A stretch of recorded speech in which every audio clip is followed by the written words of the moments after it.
So hello everyone. भाई, most awaited मतलब बहुत ज़्यादा रिक्वेस्ट आ रही थी, स्टैटिक्स कंप्लीट करा दो, प्रोबेबिलिटी करा दो। तो मतलब वही चीज़ बस शुरू करने जा रहे हैं। देखो, जैसे स्टैटिक्स चैप्टर मतलब ये अचानक से जैसे क्या हो गया कि मतलब अभी जैसे फेज़ 13 वाला एग्ज़ाम चल रहा था, आउट ऑफ द बॉक्स मतलब जो चीज़ होती है वो अचानक से कहाँ से क्वेश्चन पूछने लग गया है जैसे स्टैटिक्स का। तो मतलब सबके जैसे ये डर लगा हुआ है कि प्री में भी आ गया तो फिर क्या होगा मतलब। और ये वाले चैप्टर्स का जैसे क्या है कि डर रहता ही है क्योंकि इतना अपन फोकस नहीं करते हैं जितना जैसे परसेंटेज पे, अलजेब्रा पे, इन पे करते हैं। तो वही डर निकालने के लिए बस ये अपन चैप्टर करने जा रहे हैं। एकदम बेसिक से करेंगे और मतलब बहुत कम टाइम में कंप्लीट कर लेंगे। तो जैसे देखो, इसको मैंने 2 पार्ट्स में डिवाइड किया है। आगे आप मतलब ऑटोमेटिकली समझ जाओगे, जैसे मैं बता देता हूँ। एक अपना ग्रुप डेटा होता है, एक अनग्रुप डेटा होता है। तो मैंने दोनों के जैसे अलग-अलग वीडियो बना दिया ताकि होच-पोच भी ना हो और हर एक तरीके का क्वेश्चन भी आप सीख जाओ, ठीक है? और एक चीज़ और कि इसके बाद में आपको कहीं से स्टैटिक्स पढ़ने की बिल्कुल भी नीड नहीं है। हर एक टाइप का क्वेश्चन मैंने कवर किया है। प्री से लेके मेंस तक के क्वेश्चन, एनटीपीसी के क्वेश्चन, जीडी के, एमटीएस के, हर एक एग्ज़ाम के जो भी क्वेश्चन थे मतलब एक्स, वाई, ज़ेड जहाँ भी आज तक पूछा गया है, हर एक जगह से मैंने कवर कर लिया है, कुछ नहीं छोड़ा है, ठीक है? रेलवे वाले देखो, चाहे एसएससी वाले, वन डे एग्ज़ाम वाले, कोई भी स्टूडेंट है जो यहाँ से कंप्लीट कर सकता है और कुछ भी इसके बारे में आपको बाद में डरने की नीड नहीं पड़ेगी, ठीक है? बस आपको क्या करना है, एकदम फ़ोकस्ड होके बैठना है, नोट्स बनाने हैं और क्वेश्चन को सिम्प्लीफाई करना है खुद से, ठीक है? बाकी आपको ये जैसे शीट जो है वो मिल जाएगी टेलीग्राम पे, वहाँ पे जाके आप फिर प्रैक्टिस भी कर सकते हो। और अगर नीड पड़ेगी तो और एक्स्ट्रा क्वेश्चंस भी डलवा दूँगा प्रैक्टिस के लिए, कोई बिल्कुल डरने की बात नहीं है। स्टार्ट करते हैं। सबसे पहले स्टैटिक्स। मतलब होता क्या है ये स्टैटिस्टिक्स, ठीक है? देखो, मतलब कि हर एक चीज़ का जैसे कोई ना कोई मीनिंग होता है। ऐसा नहीं है कि मतलब ये चैप्टर जैसे ऐसे ही आ गया है या फिर बिना कोई सेंसलेस चीज़ कभी नहीं चलती है। स्टैटिस्टिक्स क्या होता है एक्चुअली में कि जैसे किसी भी मतलब एक डेटा है, उसकी स्टडी करने को कि मतलब जैसे एक बात समझाता हूँ। जैसे अपन मतलब जैसे अपनी सेंसस होता है। सेंसस में छोटा-सा मतलब 2-3 मिनट लूँगा बस इसके अंदर, अगर ये समझ जाओगे तो फिर आगे वाली चीज़ें समझने में बहुत आसानी होगी। ठीक है? तो एक बार बस ध्यान से सुन लो, इस चीज़ का कोई मतलब नहीं है वैसे एग्ज़ाम के पॉइंट ऑफ व्यू से, लेकिन एक बार समझोगे तो चीज़ का जो ओवरव्यू है वो क्लियर रहता है। ठीक है? तो देखो, क्या होता है कि जैसे अपना सेंसस होता है, अब उस सेंसस में डेटा कलेक्ट किया जाता है, तो वो बहुत सारे पैरामीटर्स होते हैं उसमें, कि जैसे छोटी एज ग्रुप वाले अलग, बड़ी वाले अलग, वर्किंग वाले अलग, हाउसहोल्ड वाले अलग, हर एक चीज़ का अलग-अलग डेटा होता है। लिटरेसी रेट के अलग होते हैं, डेंसिटी के अलग होते हैं। तो भई अब उस डेटा को नॉर्मली स्टडी नहीं किया जा सकता है। तो ऐसा एक वास्ट डेटा को स्टडी करने के लिए अपन स्टैटिक्स काम में लेते हैं। और ये चीज़ आपने एकदम लाइव एग्ज़ाम्पल भी देखा होगा, जैसे अपने एसएससी का रिज़ल्ट आता है या फिर आंसर की आती है, तो जो एनालिसिस करते हैं अपन, उसमें सारे बच्चों का डेटा लिया जाता है। एक्सपेक्टेड जो कट ऑफ आती है अपनी, हर बार मतलब अपन ने देखा है एक्सपेक्टेड कट ऑफ इसी चीज़ से निकलती है वो स्टैटिस्टिक्स का यूज़ करके, ठीक है? तो स्टैटिक्स क्या हो गया एक्चुअली के अंदर कि किसी भी चीज़ को पढ़ के उसके मतलब डेटा को एनालाइज़ करना, और ये सब होता है स्टैटिक्स, ठीक है? अब इसमें 2 तरह के डेटा होते हैं, एक तो अनग्रुप्ड होता है, एक ग्रुप्ड होता है। आज के लेक्चर में अपन अनग्रुप्ड देखेंगे, कल वाले में या फिर जो भी नेक्स्ट लेक्चर आपको मिलेगा उसमें ग्रुप डेटा आपको मिल जाएगा। अब ये ध्यान से समझ लो कि इन दोनों में अंतर क्या होता है। जैसे कि अपने पास में ऐसे क्वेश्चन आते हैं कि भई जैसे 6 या तो किसी की इनकम ले लो या वेट ले लो या फिर क्लास के अंदर जैसे बच्चों के मार्क्स ले लो, कुछ भी एक्स वाई ज़ेड ले सकते हैं। तो मैं थाउज़ेंड्स में इनकम ले रहा हूँ कि जैसे एक कोई फैमिली है या फिर एक कोई जैसे बिल्डिंग ले लेते हैं, उसमें 20 तरह की फैमिलीज़ है, 10 तरह की फैमिलीज़ रहती हैं। तो जैसे पहली फैमिली की इनकम 6,000 है, अगली की भी 6,000 है, थाउज़ेंड्स में लिख रहा हूँ मैं। उससे अगली की 10,000 है, उससे अगली की 50,000 है, उससे अगली की 80,000 है, फिर किसी की 1,00,000 भी मिलेगी, है ना? और फिर किसी की जैसे फिर 10,000 मिल जाएगी, ऐसे करके ये डेटा है। तो ये अनग्रुप डेटा है। अब एक इसी को अगर ग्रुप के फॉर्म में कन्वर्ट कर देंगे, तो वो जैसे या तो ग्राफ बन जाएगा या टेबल आ जाएगी, हिस्टोग्राम बन जाएगा, पाई चार्ट बन जाएगा, कुछ भी बन जाएगा, वो एक ग्रुप डेटा हो जाता है। जैसे कि मान लेते हैं ये जैसे एक अपन चार्ट पे बना लेते हैं कि भई जिनकी इनकम 10 है, 10,000 है, वो कितनी फैमिलीज़ हैं? 2 फैमिलीज़ हैं। फिर जिनकी इनकम 20 है, वो कितनी फैमिलीज़ हैं? मतलब 20,000 वाली 4 फैमिलीज़ हैं। तो ये क्या हो गया? एक ग्रुप डेटा हो गया। इस तरीके से चलता है। अब जो भी अपने टर्म्स यूज़ करे जाते हैं, वो ये टोटल 8 टर्म्स हैं। इनके अलावा कोई ऐसी टर्म आपको नहीं मिलेगी जो एग्ज़ाम में क्वेश्चन में पूछ सकता है। हाँ, 1-2 चीज़ें होती हैं, जैसे ओजीव एक वर्ड होता है या फिर जो भी एक्स वाई ज़ेड है, वो अपन कल वाले लेक्चर में देख लेंगे, क्योंकि अभी बीच में उन चीज़ों को अपन नहीं घुसाने वाले हैं। ठीक है? जो एक्स्ट्रा क्वेश्चन्स भी आए हैं आज तक एकदम अनएक्सपेक्टेड, जो कि मतलब इस चैप्टर से जुड़े हुए ही नहीं है, इन टॉप वर्ड से जुड़े हुए ही नहीं है, वो भी मैं सारे करवा दूँगा। वो सिर्फ़ क्या होते हैं, याद करने वाली चीज़ें होती हैं, वो अलग मैटर है। यहाँ पे समझने वाला है, याद करने वाला है, जो भी सब मेरी ज़िम्मेदारी है, आप सिर्फ़ बस ध्यान से देखो। जो रटना है वो रटाऊँगा, जो समझना है वो समझाऊँगा, जो सॉल्व करना है वो सॉल्व करवाऊँगा। बिल्कुल, कोई दिक्कत नहीं आएगी। अब देखो, भई इसमें ये अपने टोटल 8 टर्म्स होते हैं। यहाँ तक किसी को दिक्कत नहीं आती है, ये भी थोड़ा ईज़िली समझ में आ जाता है, इन 3 में दिक्कत आती है। इन 3 पे उसी हिसाब से टाइम देंगे, इन पे उसी हिसाब से दे देंगे। ठीक है भई? तो बस इनका सबका ये इंग्लिश है, ये हिंदी में सारे लिखे हुए हैं। अपन पहले मीन से स्टार्ट करते हैं। एक्चुअली में मीन होता क्या है? मीन का मतलब जो अपन एवरेज कैलकुलेट करते हैं ना, वही मीन होता है और कुछ भी नया नहीं है इसके अंदर। यानी कि अपने पास में जैसे मैं ये क्या करूँगा कि जैसे सारी 8 की 8 टर्म समझाने के बाद में इन सब पे एक एग्ज़ाम्पल लेंगे अपन, एक डेटा लेंगे और सारी चीज़ें निकाल के देख लेंगे, सारी दिक्कतें हट जाएँगी। फिर क्वेश्चंस पे चलेंगे, ऐसे नहीं जाएँगे। और इस वीडियो को भी मैंने ऐसे 2 पार्ट्स में डिवाइड किया कि अगर कोई क्विकली रिवाइज़ करना चाहता है, तो वो सिर्फ़ पहले वाला पार्ट देखो, ताकि उसका सब क्लियर हो जाएगा, रिवाइज़ हो जाएगा। और अगर कोई क्वेश्चंस भी प्रैक्टिस करना चाहता है, तो उसके लिए मैंने पूरा एक आगे अलग सेक्शन बना दिया है, उसमें सिर्फ़ और सिर्फ़ क्वेश्चन कर रखे हैं प्रीवियस ईयर वाले अपन ने। ठीक है भई? तो अब देखो समझो। तो मीन यानी कि एवरेज। अब एवरेज अपन कैसे निकालते हैं कि जितना भी अपन को डेटा दे रखा है या फिर ऑब्जर्वेशंस दे रखी हैं या जो वैल्यूज दे रखी हैं, उन सब का अपन क्या करते हैं, सम करते हैं, जोड़ते हैं उनको। यानी सम ऑफ ऑब्जर्वेशन करते हैं और इसमें भाग लगा देते हैं अपन नंबर ऑफ ऑब्जर्वेशंस का। ठीक है? यानी कि जैसे मान लो मेरे पास में एक डेटा दे रखा है, सबका एग्जांपल साथ-साथ में देते हुए चलूँगा, कोई दिक्कत नहीं आएगी। जैसे मान लो अपन को डेटा दे रखा है कि जैसे 6 है, 7 है, 8 है, 10 है और 20 है ना? तो अब वो बोल देगा इसका मीन बताओ। तो मीन क्या है भई, इनको जोड़ेंगे अपन। तो देखो 20, 10, 30, 30 और 15 45, 45 और 6 51। तो 51 बटे, अब ये 5 संख्याएँ हैं, नंबर ऑफ ऑब्जर्वेशन, तो 51 बटे 5 इसका मीन आ जाएगा। मीन को लिखने का तरीका ऐसा होता है, x के ऊपर बार। भई ये चीज़ों से कन्फ्यूज़ मत होना, आप प्रैक्टिस करोगे या क्वेश्चंस देखोगे तो अपने आप समझ में आ जाएँगी। और ये जो जैसे ये नोटेशन है, ये कहीं काम नहीं आने। बस एक एक्स्ट्रा चीज़ है जो मैं लिख दे रहा हूँ, समझ में आता है, याद रहता है तो वेल एंड गुड है। बाकी एग्ज़ाम में मीन ज़रूर लिख के देगा, ये अकेला कभी नहीं मिलेगा। ठीक है? तो घबराने की नीड नहीं है। अब ये अपना क्या हो गया, कैलकुलेट मीन हो गया। अब इसको चाहे पॉइंट में कैलकुलेट करे, चाहे कैसे भी करे फ्रैक्शन में, वो ऑप्शन पे डिपेंड करेगा पूरा का पूरा। मीन समझ में आ गया है। चलते हैं आगे मोड पे। मोड क्या होता है? देखो बहुलक, वर्ड से पता लग रहा है कि कोई एक चीज़ है जो बहुत बार आ रही होगी। कि जैसे एक डेटा दे रखा है, इसमें 2-3 बातें हैं, ध्यान से सुनना। हर एक चीज़ में कुछ ना कुछ नया सिखा के जाऊँगा। भई क्या होता है कि जैसे मान लो एक डेटा दे रखा है 6, 7, 8, 8, 9, 9, 9 और 10। तो अब इसमें सबसे ज़्यादा बार क्या रिपीट हुआ है? भई 9 देखो 3 बार आया है, तो इसका मोड जो है ना, वो क्या हो जाएगा? 9 हो जाएगा। लेकिन कई बार ऐसा भी हो सकता है कि 2 या 3 या कितने भी मोड हो सकते हैं। वो कैसे भई? कि मान लो एक डेटा दे देगा 6, 7, 8, 8, 9, 9 और 10। तो भई अब यहाँ पे क्या हो जाएगा? 2 मोड आ जाएँगे।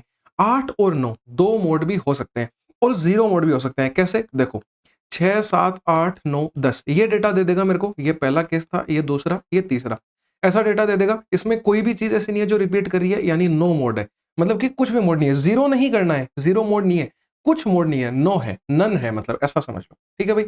मोड हो गया। अब माध्यिका पे आते हैं। माध्यिका मीडियन नाम से जैसे पता लग रहा है, मतलब अपन ने ट्रायंगल्स में देखा है कि जैसे एक ट्रायंगल होता है, उसमें जो मीडियन होती है ना, वो मीडियन यहाँ नहीं, मीडियन ऐसे बनेगी। तो मीडियन जो होती है वो सामने वाली साइड को 2 बराबर भागों में बाँटती है। सेम वही काम है मीडियन का कि कोई भी जो अपना डेटा होगा उसको 2 बराबर भागों में बाँटेगी। यानी इधर जो चीज़ है उतनी ही चीज़ें उधर होंगी। ये एग्ज़ैक्टली बीच में आएगी। अब इसमें है ना बहुत लोग कन्फ्यूज़ करते हैं। फ़ॉर्मूले लिखते हैं और उल्टा दिमाग लगाते हैं। नहीं, कोई फ़ॉर्मूला ध्यान नहीं रखना, कोई कचरा नहीं भरना है दिमाग में, सटीक चीज़ें पढ़नी है। एक चीज़ ध्यान रखनी है बस, n+1/2। अब ना कोई इवन ना कोई ओड, कुछ नहीं है आपके लिए, सिर्फ इसी एक से काम बन जाएगा। मैं समझाता हूँ कैसे। जैसे देखो अपने पास में एक डेटा दे रखा है। भई डेटा है 3, 4, 6, 6, 7 और 8 और 9। अब इसमें तो देखो पहले तो कायदे से समझते हैं कि भई जैसे देखो 3 नंबर इधर थे, कलर चेंज करता हूँ मैं। जैसे देखो 3 नंबर इधर है, 3 नंबर इधर है, एकदम बीच में 6 है, तो इसका मैं मीडियन डायरेक्टली 6 बता सकता हूँ।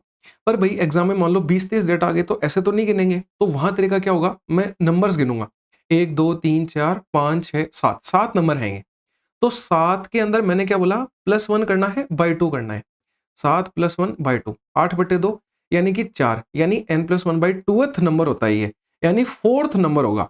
तो 4 देखो पहला, दूसरा, तीसरा, चौथा नंबर क्या आ गया? 6 आ गया, यानी ये अपना मीडियन हो जाएगा। अब ये तो एक ओड डेटा के लिए हो गया। अब इवन डेटा के लिए अलग से फॉर्मूला याद करने की नीड नहीं है, इसी से काम चलेगा। देखो मैं बताता हूँ, जैसे ये एग्जांपल पहला था, यहाँ दूसरा एग्जांपल लिख रहा हूँ। नंबर जैसे दे रखे हैं अपन को, ये ले लेते हैं 3 4 6 6 7 8 9 और फिर 9 ले लो, ठीक है भाई। और अब देखो इसके अंदर, हाँ एक चीज बस ध्यान रखनी है कि जब भी आप मीडियन निकालोगे ना, तो ये जो माध्यिका निकल के आएगी, इसके लिए आपको डेटा को या तो डिसेंडिंग या असेंडिंग, मतलब आरोही या अवरोही क्रम में लिखना जरूरी बन जाता है। वो अपन लिख लेंगे, और लिखने का भी मैं तरीका बताऊंगा। ऐसा नहीं है कि इतना बड़ा डेटा है तो अपन उसको एक एक ढूंढ ढूंढ के लिख रहे हैं, वो नहीं करना है। आगे क्वेश्चंस में सारी चीजें आपकी क्लियर हो जाएंगी। बस इस पे देखो, अब जैसे इस 1 2 3 4 5 6 7 8 डेटा है। अरे तो 8 डेटा में कैसे करेंगे? मैंने फॉर्मूला एक ही है, 8 + 1/2, यानी कि 9/2। 9/2 का मतलब क्या होता है? 4.5। तो बस आपको कुछ नहीं करना, 4.5 का मतलब जस्ट पिछली और जस्ट आगे वाली वैल्यू, यानी चौथा और पांचवा नंबर आपको लेना है और उसका एवरेज ले लेना है। तो आप एग्जाम में ऑब्वियसली इतनी चीजें नहीं लिख रहे होगे। अपन ने देखा 8 नंबर है, 8 में एक जोड़ा 9, 9/2 का मतलब 4.5, 4.5 का मतलब चौथी और पांचवी वैल्यू। तो देखो 1 2 3 चौथी वैल्यू ये है, पांचवी वैल्यू है, इन दोनों का एवरेज लेना है।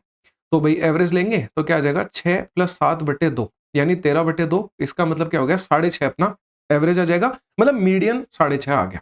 आराम से समझ में आया, कहीं कोई दिक्कत नहीं है। और डायरेक्टली भी देख सकते थे, 6 और 7 के बीच में 6.5 आता है, तो वैसे भी अपन मीडियन बता सकते हैं। ईजी है एकदम से, इन तीनों तक किसी को कोई दिक्कत नहीं आती, बेहद ईजी चीजें हैं ये। और भर भर के इतने क्वेश्चंस पूछे हैं इन पे तो, जिनकी कोई सीमा ही नहीं है। अब चलते हैं थोड़ा सा, मतलब जैसे रेंज तो एकदम ऐसे मान लो कि कचरा है। परिसर क्या होता है कि भाई जैसे देखो, अपन पीछे वाला डेटा ले लेते हैं, कोई सा भी, ये वाला लिख रहा हूं मैं, है ना? क्या है? 3 4 6 6 7 और क्या था? 8 9 और 9। अब इसमें क्या है, रेंज क्या होती है कि भाई आपका जो डेटा के अंदर सबसे छोटी वैल्यू है और सबसे बड़ी वैल्यू है, उनका अंतर बताओ। मतलब एक्चुअली में रेंज क्या होती है कि जैसे ये नंबर लाइन है, नंबर लाइन पे अपन नंबर लिखते हैं भाई, तो 3 यहां से चालू होगा, डेटा जाएगा 9 तक। तो रेंज मतलब मेरा डेटा वेरी कहां से कहां तक कर रहा है, तो यहां से यहां तक वेरी कर रहा है, यानी कि 9 - 3 यानी 6 रेंज हो जाएगी अपनी। अब इसमें लेकिन एक थोड़ा सा घुमा के क्वेश्चन आ जाता है, कई बार क्या आता है कि भाई नेगेटिव डेटा दे देता है, जैसे मैं बताता हूं।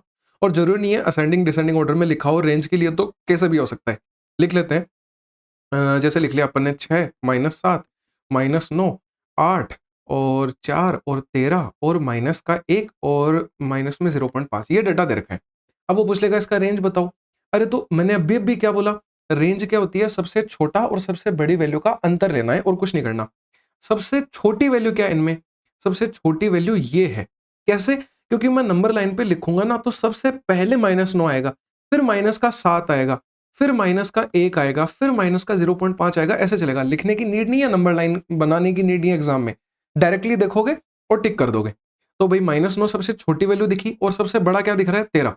तो अब अंतर, 13 और 9 का अंतर 4 मत लिख देना भाई। अंतर देखो इनमें कैसे आएगा कि 13 यहां आएगा, तो ये पूरा अंतर आएगा, यानी कि 0 से 13 तक इधर 13 वैल्यूज हैं और इधर 9 वैल्यूज हैं, तो 13 और 9 जुड़ेंगे ये अंतर लेने के लिए। तो 13 और 9 22 हो जाएगा, यानी 22 इसका रेंज आएगा। आया समझ में? बाकी इतना ऐसे क्वेश्चंस मिलता नहीं है अटपटा, इजी मिलता है, कोई दिक्कत नहीं है। और बाकी रेंज के क्वेश्चन तो पता है, अनग्रुप डेटा में तो इतने आते भी नहीं है, ग्रुप डेटा में आते हैं। ग्रुप में तो ऑलरेडी वो रेंज बनी हुई मिलती है, टिक कर देंगे, कल की क्लास में समझ जाओगे, कोई दिक्कत नहीं है। चारों पॉइंट इजीली समझ में आ गए। अभी तक देखो अपन क्या कर चुके हैं, मीन, कहाँ भाग रहा है, मीन कर लिया, मोड समझ में आ गया, मीडियन आ गया, रेंज आ गया। ये थोड़ी सी चार चीजें थोड़ी सी घुमा के हैं, मुश्किल नहीं लगेंगे, लेकिन बहुत ईजी बनाऊंगा इनको भी आपके लिए। भाई मीन डेविएशन क्या होता है? देखो मैं बताता हूँ कि कोई चीज अपने रास्ते से कितना भटक रही है। जैसे कि आप जा रहे हो और आपको, जैसे आपकी मतलब जो भी है वो दिख गई, तो आप घर जाते जाते भटक के उधर जाने लग गए, ठीक है? तो ये क्या हो गया, आप डेविएट हो गए अपने पाथ से। तो वही होता है मीन डेविएशन, कि जो एक्चुअल डेटा है वो कितना डेविएट हो रखा है। मैं बताता हूँ इस चीज का एक्चुअल में मतलब क्या है। जैसे कि, और ये दो तरीके से निकाला जाता है, पहला और दूसरा। मेथड नहीं है, दो तरीके होते हैं अलग अलग। कि एक तो मीन डेविएशन अपन निकालते हैं मीन के सापेक्ष में, और एक निकालते हैं मीडियन के सापेक्ष में। और इसके लिए कंफ्यूज होने की नीड नहीं है। एक बात बोल देता हूं, लाइन ध्यान से सुन लेना, कि एग्जाम में क्लियर कट अगर लिख के दे रहा है कि मीन डेविएशन फाइंड करो मीडियन के अकॉर्डिंग, तब मीडियन वाला लगाना है। अगर सिर्फ एग्जाम में एक वर्ड लिखा हुआ है ना कि मीन डेविएशन निकालो, तो हमेशा मीन के सापेक्ष निकालनी है। और अब ये बला क्या है, इसको दूर करते हैं, समझना ध्यान से कि भाई जैसे कोई भी एक रैंडम डेटा ले लेते हैं अपन, 6, 7, 13 और 11, कोई भी रैंडम वैल्यूज लिख रहा हूँ, 2, 5 और 1। तो अब ये डेटा हो गया, अब इसका मीन निकालते हैं अपन। तो मीन क्या होगा भाई, इनको जोड़ते हैं, 7 और 6 13, 13 13 26, 26 और 11 हो गया 37, 37 और 5 42, 42 और 3 45 हो गया। 45 बटे 1 2 3 4 5 6 7 आ रहा है।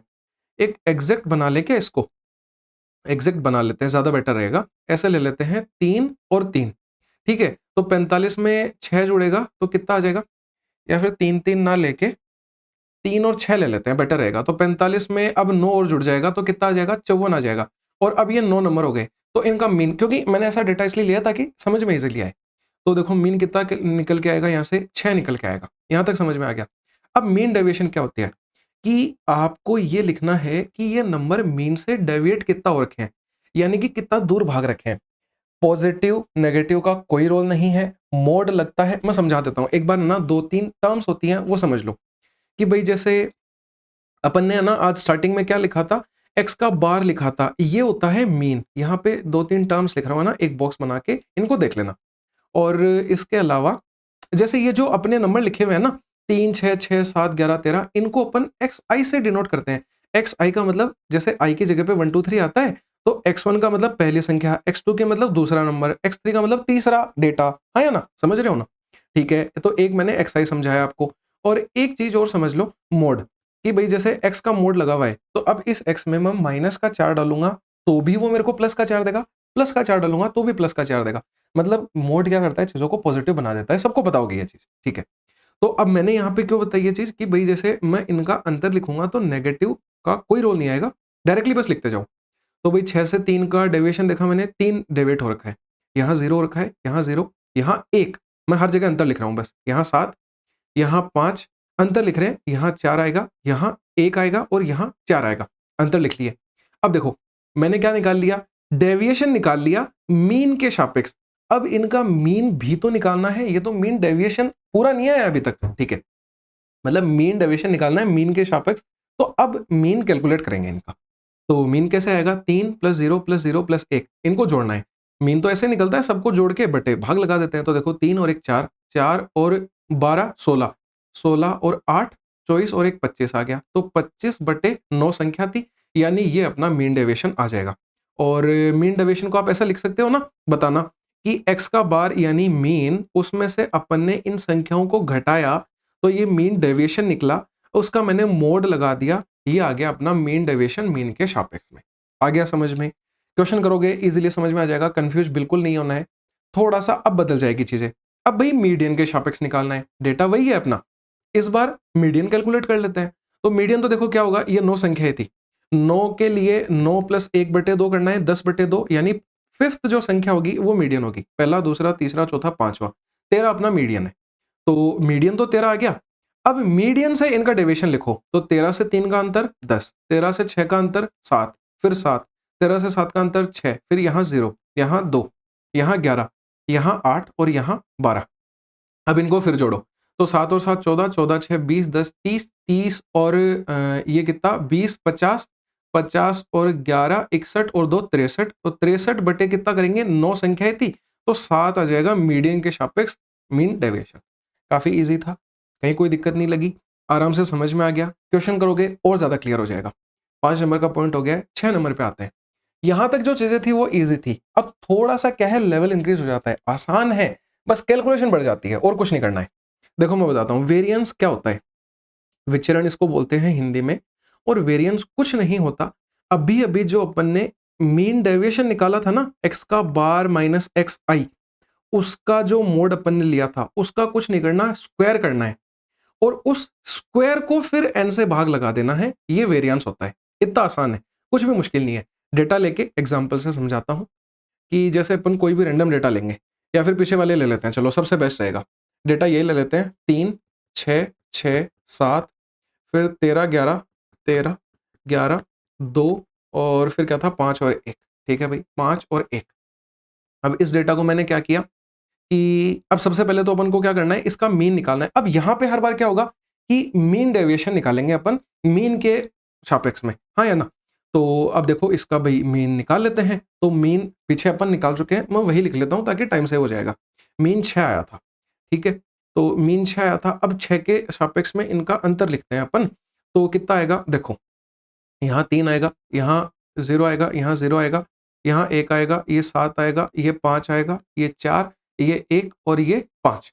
अब क्या करना है देखो, यहाँ अभी तक तो अपन ने x माइनस एक्स आई और उसका मोड निकाला है। अब उसका स्क्वायर करना है, तो सबका स्क्वायर कर दो भाई। अच्छा, इसका समेशन भी लगता है, मतलब ये जुड़ते भी हैं सारे। तो ये जो साइन होता है ये जोड़ का होता है सभी संख्याओं के, समेशन बोलते हैं इसको, ठीक है? तो अब इनको जोड़ लेते हैं भाई, इनका स्क्वायर करके। तो मैं सबका स्क्वायर नीचे लिख रहा हूँ, यहाँ लिख रहा हूँ, है ना? तो 9 0 0 1 49 5 का 25 4 का 16 1 का 1 5 का 25। अब इनको जोड़ लो भाई। तो 9 और 1 10 हो गया। 10 के बाद में 25 और 25 50 और वो 10 60 बन गया। 60 और 50 110 माइनस 1 109 बन गया। 109 और 1 110 हो गया। 110 और 16 126 बन जाएगा। और भाई एक बात बताता हूँ, जैसे इतनी चीज़ें समझ रहे हैं, बाई चांस कोई कैलकुलेशन में मिस्टेक हो जाए, इग्नोर करना उस चीज़ को। मतलब ऐसे समझ लेना कि कंसेप्ट अपन को समझ में आ गया है। कैलकुलेशन में एरर हो जाता है बहुत बार, क्योंकि जैसे इस तरीके से चीज़ें करते हैं तो छूट जाता है बाई चांस कुछ ना कुछ, ठीक है? तो इग्नोर करना उस चीज़ को। अब ये 126 मैंने क्या निकाल लिया, मीन डेविएशन के सापेक्ष में उसका स्क्वायर कर दिया और समेशन निकाल लिया। अब n का भाग लगाना है, 9 संख्या ही थी, 9 का भाग देंगे। तो ये कितना आ जाएगा, 9 एकम 9 और 14 आ जाएगा। 14 में 126 होता है। आगे समझ में, यानी वेरिएंस जो है वो 14 आएगा। बहुत ईज़ी था, कहीं कोई दिक्कत नहीं लगी। अब आओ वेरिएंस के बाद में स्टैंडर्ड डेविएशन पे, और इनको मैं याद करने का तरीका भी बताऊंगा। कंफ्यूज बिल्कुल नहीं होने दूंगा। आपको ऐसा लग रहा होगा कि ये फॉर्मूले याद कैसे रहेंगे या फिर दिमाग में कैसे आएगा एग्जाम में कि क्या करना है क्या नहीं करना है, बिल्कुल घबराने की नीड नहीं है, सब याद करवाऊंगा मैं, ठीक है? स्टैंडर्ड डेविएशन क्या होता है, ध्यान से सुनना। मानक विचलन, कुछ नहीं करना। स्टैंडर्ड डेविएशन अगर निकालना है ना, तो जो अभी अभी वेरिएंस निकाला था, कुछ मत करो, उस वेरिएंस का रूट ले दो। और इसको याद करने का तरीका भी बहुत बेस्ट है कि देखो रूट वी जैसा लिखता है, तो वी के नीचे वी आता है, ठीक है? अब बच्चे हिंदी वाले बोलेंगे कि हम कैसे करेंगे, अरे विचलन में भी तो देखो वी आ रहा है, तो ये भी तो वी जैसा ही दिख रहा है, तो वी के नीचे ही क्या आएगा, वी आएगा, और कुछ नहीं करना। कैलकुलेट करना है, अगर मान लो पीछे वाला डेटा ही होता और उसका स्टैंडर्ड डेविएशन निकाल रहे होते, तो आंसर क्या आ जाता, रूट 14। रूट 14 को जो भी कैलकुलेट करेंगे आंसर आ जाएगा, कोई बड़ी बात नहीं है। और रूट जो मतलब जिनका एग्जैक्ट रूट नहीं निकलता, उनका रूट निकालना भी सिखाया हुआ है। जो अपनी शॉर्ट ट्रिक्स वाली जो सीरीज थी, प्लेलिस्ट थी, उसमें सारे वीडियोस हैं, देख लेना जाके। समझ में आ गया यहाँ तक? लास्ट एक चीज बचती है, कोफिशिएंट ऑफ वेरिएशन, ये समझते हैं और डायरेक्ट क्वेश्चन पे अटैक करना चालू करेंगे। समझ में आ रहा है, मजे आ रहे होंगे, कोई दिक्कत नहीं लग रही होगी, मेरे को पता है। और इसके बावजूद भी कहीं दिक्कत है, एसएससी मैना चैट टेलीग्राम है, आ जाना उस पे, एनी टाइम आपके सारे डाउट्स का सोल्यूशन मिल जाएगा। यहाँ देखो भाई, कोफिशिएंट ऑफ वेरिएशन क्या होता है, इसके लिए एक निमोनिक्स बता देता हूँ, याद रह जाएगा इजीली। और फिर अपन अपने उस पे चलेंगे मेन पेज पे, तो सारी चीजें एक साथ में रिवाइज करवाऊंगा अभी के अभी, तो सब रिकॉल हो जाएगा, कोई दिक्कत नहीं है।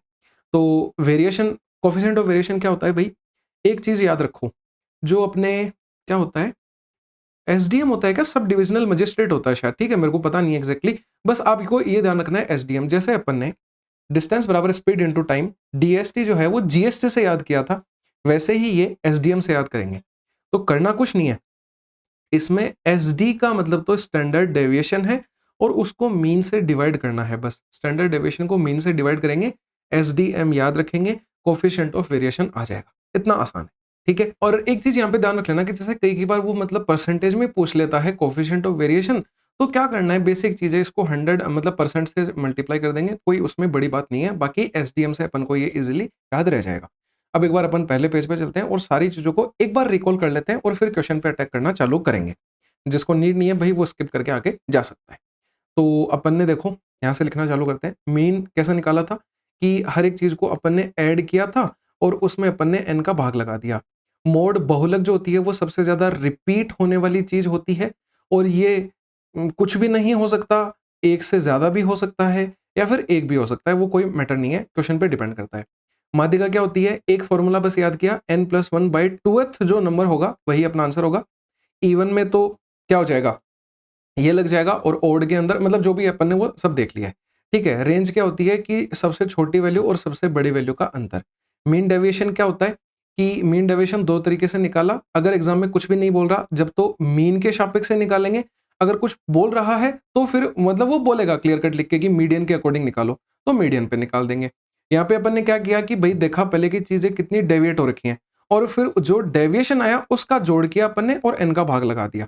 इसमें भी वही सेम चीज कि मीडियन के सापेक्ष कितना डेविएट उनको जोड़ो, एन का भाग लगाओ। वेरिएंस क्या था? वेरिएंस था कि जो भी अपना मीन डेविएशन आ रहा है उसका स्क्वायर करो, मतलब मैंने सम निकाला था किसका, एक्स बार माइनस एक्स आई का स्क्वायर निकाला अपन ने, और इसमें भाग किसका लगाया था, इसमें भाग किसका लगेगा, कितनी संख्याएं हैं एन का भाग लग जाएगा। स्टैंडर्ड डेविएशन क्या था कि जो वेरिएंस है उसका रूट होता है। इनको अभी देखो यहीं पे रिकॉल करवाऊंगा एक बार तो याद हो जाएंगे अच्छे से, मैं बताऊंगा कैसे याद करना है। और कोफिशिएंट ऑफ वेरिएशन क्या होता है कि ये होता है एस डी एम, तो S D upon M percentage निकालना है तो वो कर लेंगे इजीली। अब देखो ऐसे याद करो इन चीजों को, बहुत सही लगेगा कि जैसे देखो यहाँ तक तो कोई दिक्कत होती नहीं है, सबको आसानी से याद हो जाते हैं। ये तो वर्ड्स में छुपा हुआ है कि भाई मीन निकालना है मतलब एवरेज है, मोड सबसे ज्यादा बहुलक से हो गया, माध्यिका बीच वाली वैल्यू मीडियन से हो गई, रेंज का मतलब रेंज कितनी है। इतनी बार रिवाइज करवा दिए, रिपीट करवा दिए, मेरे को लग नहीं रहा है इसके बाद में कोई इश्यू बचेगा आपके। मीन डेविएशन ये तो आराम से निकाल लेंगे। वेरिएंस को देखो, एक वर्ड है वेरिएंस, तो ऐसे याद रखो ये सबसे पहले वाली चीज है। स्टैंडर्ड डेविएशन में दो वर्ड है, देखो मानक विचलन में दो वर्ड है, और कोफिशिएंट ऑफ वेरिएशन का एक्चुअल हिंदी बनेगा विचलन का गुणांक, तो इसमें देखो तीन वर्ड है, यहाँ तीन वर्ड है, तो ये तीसरी चीज है। अब पहली चीज अपन ने कैसे निकाली कि आराम से वो फॉर्मूला लगाया एक बड़ा सा, और फिर उसके बाद में स्टैंडर्ड डेविएशन पे आए तो v के अंदर v कर दिया, और उसके बाद में कोफिशिएंट ऑफ वेरिएशन में अपन ने क्या किया, एस डी अपॉन एम वाला फॉर्मूला लगा दिया। इस तरीके से याद रह जाएंगे एक दो तीन नंबर वाली चीजें, और इसी का बार बार मैं यूज भी लूंगा, बार बार रिपीट भी करूंगा, तो क्वेश्चंस में ये अपने आप रिकॉल होते जाएंगे। चलते हैं भाई क्वेश्चंस पे। क्वेश्चन नंबर 0 पे आ जाते हैं। 0 क्वेश्चन नंबर से स्टार्ट करेंगे। ये ऐसा हो गया था कि एक से स्टार्ट मतलब आगे हो गया था, एक नंबर छूट गया था, तो इसको 0 नंबर लगा दिया, कोई बड़ी बात नहीं है उसमें। चलते हैं भाई, पहला ही क्वेश्चन 2023 के टीयर 2 से स्टार्ट कर रहे हैं। और देखो एक बार आप आगे जाके एक बार क्वेश्चंस देखो, ये जिस क्वेश्चन में डेट और साथ में शिफ्ट लिखी हुई है, ये एनटीपीसी अभी जो 2000 अभी हुआ है जस्ट अपना एक डेढ़ महीने पहले, लेटेस्ट डेटा भी मैंने इसके अंदर एकदम यूज किया है, ठीक है। और आगे देखो जैसे अब ये भी एनटीपीसी का, सीएचएसएल टीयर 2 का क्वेश्चन, सीजीएल टीयर 2 का, एमटीएस का, एनटीपीसी का, ग्रुप डी का, हर एक चीज का क्वेश्चन यूज किया हुआ है, और कम से कम भी शायद मेरे को लग रहा है 25-30 क्वेश्चन है इसमें, 21 क्वेश्चन है, ठीक है भाई। इनफ है 21 क्वेश्चन, हर एक चीज वापस से रिकॉल हो जाएगी और बढ़िया प्रैक्टिस हो जाएगी, कुछ नीड नहीं पड़ेगी इसके बाद में। अब देखो बस जल्दी जल्दी अटैक करना चालू करते हैं। ये अब क्या पूछ रहा है इसमें, ठीक है। अब देखो क्वेश्चन को स्टार्ट करने से पहले एक छोटी सी बस बात बोलना चाहता हूँ कि एक बार आंखें बंद करो, आराम से रिलैक्स होके बैठो, और जितनी भी चीजें मैंने पढ़ाई हैं उनको एक बार दिमाग में रिकॉल करने की कोशिश करो कि भाई सबसे पहले अपन ने मीन पढ़ा, उसमें सारी चीजों को देखो, मैं करवाता हूँ, आंख बंद करो और सुनना मेरी बात। सबसे पहले अपन ने मीन पढ़ा, भाई देखो सीरियसली मान लो मेरी बात, जो सीरियस होके करेगा फॉलो वो सच में कुछ ना कुछ रिजल्ट लेके जाएगा, और जो ऐसे सोचेगा कि अरे आगे निकाल देते हैं, कौन आंख बंद करेगा, नहीं, जितना ज्यादा खुद के साथ सच्चाई में रहोगे उतना ज्यादा अपनी मेहनत का फल मिलेगा। आंखें बंद करो सीरियसली और रिवाइज करो, रिकॉल करो। सबसे पहले क्या किया, मीन पढ़ा, मीन में सारी चीजों को जोड़ के एन का भाग लगाया। फिर अपन ने मोड पढ़ा, मोड में चीजें सबसे ज्यादा बार रिपीट हो रही थी वो था। मीडियन में n+1/2th वाला फॉर्मूला लगाया, यानी कि जो भी चीज एग्जैक्टली बीच में आ रही थी वो लगेगी। उसके बाद में अपन ने रेंज पढ़ी, एग्जैक्टली देखो फोटो छप रखी है दिमाग में, रेंज अपन ने क्या पढ़ी कि सबसे छोटी और सबसे बड़ी वैल्यू का अंतर लेना है। उसके बाद में अपन ने क्या किया, उसके बाद में अपन ने मीन डेविएशन निकाला, और मीन डेविएशन भी दो जगह निकाला, एक तो मीन के और एक मीडियन के अकॉर्डिंग, ठीक है। और उन दोनों में अपन ने इजीली देख लिया था कि क्या करना था। और उसके बाद में अपन ने क्या निकाला था, वेरिएंस। तो वेरिएंस में क्या कर रहे थे कि भाई जो भी अपना मीन डेविएशन आया था उसका स्क्वायर करेंगे और एन का भाग लगा देंगे, समेशन करना है उसका। फिर वेरिएंस के बाद में स्टैंडर्ड डेविएशन था, स्टैंडर्ड डेविएशन में क्या करना है, वी के अंदर वी आएगा, मतलब रूट ऑफ वी आ जाएगा वेरिएंस। और लास्ट में क्या था, कोफिशिएंट ऑफ वेरिएशन पढ़ा था लास्ट में, तो कोफिशिएंट ऑफ वेरिएशन में क्या था कि एसडीएम वाला फॉर्मूला की स्टैंडर्ड डेविएशन अपॉन मीन और परसेंटेज निकालना है तो इनटू 100%। मिला सुकून, कुछ ना कुछ फायदा पक्का मिलेगा इससे से। अब क्वेश्चन पे अटैक करना चालू करो, कोई नहीं रोक रहा आपको। और इसमें भी बेस्ट ये रहेगा पॉज करना, पहले सिंप्लीफाई करना, फिर मेरा सोल्यूशन देखना, ठीक है भाई। अटैक करना चालू करते हैं। देखो mode of the given data अपन को फाइंड करना है। देखो सबसे पहले 7 एक बार, 2 बार, 3 बार, 4 बार, 5 बार आ रहा है, और कोई ऐसा नंबर मेरे को लग नहीं रहा कि इससे ज्यादा बार आएगा। आंसर आ गया टीयर 2 में। देखो ऐसा क्वेश्चन पढ़ के टिक, बस चीज अगर क्लियर है तो कर पाओगे। मोड पूछ रहा है फिर से, ये एनटीपीसी के अंदर आया था। इसमें अब देखो ऐसे चालू करो कि भाई 47 है ना, 47 को देखो कितनी बार है, एक बार है, और फिर 47 तो आ ही नहीं सकता है, एक ही बार है, छोड़ दो इसको। अब 53 पे आओ, एक बार, फिर यहाँ देखो 2 बार, 3 बार और फिर 3 बार है। तो 53 को एक बार लिख देते हैं 3 बार। अब 42 पे देखते हैं, 1 बार और फिर 2 बार, 2 बार है। और 43 को देखो, एक बार मेरे को 43 से सबसे ज़्यादा दिख गया था पहले ही। एक बार तो ये रहा और उसके बाद में 2 बार, 3 बार, 4 बार। सबसे ज़्यादा बार 43 आ रहा है, ये आंसर हो जाएगा डी वाला अपना। ईज़ी था, काफ़ी ईज़ी। आगे आओ, फिर से मोड निकालना है। अब मैं बार-बार नहीं निकाल रहा, ये आप कर लेना।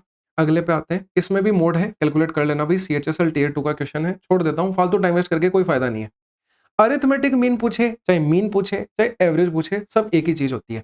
इनको जोड़ो और भाग लगा दो। जोड़ना लेकिन कायदे से है, इस तरीके से जोड़ना है कि गलती भी ना करो और जल्दी भी हो जाए। तो देखो 23 और 17 कितना हो गया, 40, 40 20 60, 60 और 40 यानी 100 बन जाएगा। 100/5 करेंगे अपन तो कितना आ जाएगा, 20 आ जाएगा। ईज़ी था। आगे आते हैं, एमटीएस का सवाल है। मीन निकालना है, ये मीन तो ईज़ी होता है, बस इसको देखो जोड़ने का तरीका बता देता हूँ, ऐसे जोड़ना है। पहले एग्जैक्ट वैल्यूज़ को जोड़ लिया करो, डेसिमल को बाद में जोड़ा करो। तो जोड़ लेते हैं, क्या आएगा, 8 5 13, 13 7 20, 20 और 12 32, 32 और 15 47, 47 हो गया, 47 और 14 61, 61 और 9 70, तो 1 बन गया ये। अब डेसिमल 9 5 14, 14 8 22, 22 3 25, 25 6 31, 31 और 12 यानी कितना हो जाएगा, 43। 43 का मतलब 4.3 बन गया ये, यानी 74.3 आ जाएगा। अब भाग किसका लगेगा, 1 2 3 4 5 6 7 नंबर है, तो देखो 10 से बड़ी वैल्यू आ रही है, 10 पॉइंट कुछ कुछ आएगा, ये आंसर आ जाएगा। पूरा कैलकुलेट करने की भी नीड नहीं है। आगे चलते हैं, मीडियन, मोड और मीन तीनों पूछ लिया। अब देखो एनटीपीसी के सवाल में, और 2016 का पेपर है ये, तीनों चीजें आराम से कर सकते हैं। इसमें ऑप्शन एलिमिनेशन काम में आ जाएगा। एक बार सबसे पहले तो भाई मोड निकालते हैं, क्योंकि सबसे इजी होता है मोड निकालना। तो देखो 9 आ रहा है 1 2 3 4 बार, और 8 आ रहा है 1 2 3 ही बार, तो मतलब 9 हो गया मोड, मोड हो गया 9। और देखो मोड बीच में है, तो बीच में 9, ये ऑप्शन तो कट जाएगा, इन तीन में ही है, ठीक है। अब मैं क्या निकाल लेता हूँ, मीडियन निकाल लें क्या, कोई सा भी एक निकाल लो, कोई फर्क नहीं पड़ेगा, या फिर मीन भी निकाल सकते हो, कुछ भी निकालो, मीडियन निकाल लेते हैं। डेटा को असेंडिंग ऑर्डर में लिखना ज्यादा ईजी होता है। तो देखो क्या आएगा, या फिर आप चाहो तो इनको जोड़ भी सकते हो, क्योंकि आप ऐसा सोचोगे कि भाई लिखने में मेरे को जोर आएगा, तो आप इनको जोड़ भी सकते हो, कोई बड़ी बात नहीं है। क्या पता 8 आ जाए आंसर, तो फिर ये दोनों देखने ना पड़े, इसको डायरेक्टली टिक कर दो। चलो जोड़ लेते हैं। तो देखो 8 और 5 13, 13 9 9 को जोड़ते हैं ना, 9 4 बार था अपना, तो 9 चौके 36 तो डायरेक्टली बन गया, 9 चौके 36 तो डायरेक्टली बन गया। 8 3 24 है, तो 36 और 24 कितना हो जाएगा, 60 हो जाएगा। 60 के बाद में 8 भी सारे आ गए ना, 60 हो गया। 60 के बाद में 12 जोड़ेंगे तो 72 आ जाएगा, और 72 बटे ये कितनी संख्याएं हैं, 1 2 3 4 5 6 7 8 9, तो 8 आ गया। देखो किस्मत कितनी अच्छी है, 8 आ गया, मतलब मीन मीन 8 आएगा। तो मीन 8 अपन को कौन से ऑप्शन में, इसमें दे रखा है, यानी ये आंसर हो जाएगा करेक्टली। आया मजा, कोई दिक्कत नहीं है। और मीडियन निकालेंगे, इनको अरेंज करेंगे डेटा को। चलो मीडियन भी मैं निकाल के ही बता देता हूँ भाई, कोई बड़ी बात नहीं है ना। तो डेटा को एक बार अरेंज कर लेते हैं अपन। अब ये छोटा डेटा है, तो इसको मैं डायरेक्टली अरेंज कर सकता हूँ। जैसे देखो आगे शायद एक क्वेश्चन आएगा जिसमें बड़ा डेटा है, ये देखो, तो इसको मैं बताऊंगा कि कैसे करना है, कोई दिक्कत नहीं है, यहाँ देख लेते हैं अभी तो अब सबसे पहले भाई 5 आएगा, 5 के बाद में फिर 7 आएगा, फिर 8 आएगा 3 बार, और फिर 4 बार क्या आएगा, 9 आएगा। तो 4 3 7 और 2 9 डेटा हो गए। एक बार वेरीफाई जरूर कर लेना लिखने के बाद में कि यहाँ 9 संख्या थी, तो 9 आ गई क्या, कुछ छूटा तो नहीं है, क्योंकि वरना एग्जाम में नंबर भी छूट जाएगा, ऐसे मान लेना। तो देखो भाई, अब मीडियन क्या होता है, 9 संख्याएं हैं, 9 प्लस 1/2 करेंगे, यानी मतलब 10 10/2 करेंगे, यानी 5वीं संख्या हो जाएगी, फिफ्थ संख्या। तो फिफ्थ संख्या 8 है, 8 आ जाएगा, 8 ही आ रहा है इस ऑप्शन में, ठीक है भाई, कोई बड़ी बात नहीं थी उसमें। तो 7 नंबर पे आते हैं। अब देखो कितना घुमा के क्वेश्चन पूछा है, और वो भी ग्रुप डी के अंदर। क्या है कि एलसीएम बताना है मोड, मीडियन और मीन तीनों का। तो पहले तीनों चीजें निकालो, फिर उनका एलसीएम निकालो। बहुत सही क्वेश्चन था ये वाला। देखा अपन ने, कैलकुलेट करना चालू किया, तो इसमें देखो सबसे ज्यादा बार रिपीट क्या हो रहा है, 4 4 4 हो रहा है, मतलब मोड तो 4 आ जाएगा, ठीक है। यहाँ मीन लिख लेंगे और यहाँ पे मीडियन लिख लेंगे, कोई दिक्कत नहीं है। कैलकुलेट कर लेते हैं भाई इनको। कर तो रहे हो ना, साथ साथ में करते रहना भाई, पोज कर करके ज्यादा बेनिफिट मिलता है उस चीज से, खुद कर दोगे उतना ज्यादा बेनिफिट में रहोगे। देखो अब जोड़ लो, 7 और 2 9, 9 और 10 19, 19 और 7 हो जाएगा 26, 26 और 12 हो गया 38, 38 और 12 50 बन गया, 50 और 10 60 बन गया। 60 बटे कितना है, 1 2 3 4 5 6 7 8 10 डेटा है, तो 60 बटे 10 किया मैंने, सबको जोड़ के संख्या का भाग लगा दिया, मीन निकाला है 6 आ गया। और मीडियन निकाल लेते हैं। मीडियन के लिए डेटा को अरेंज करना पड़ेगा, कर लेते हैं।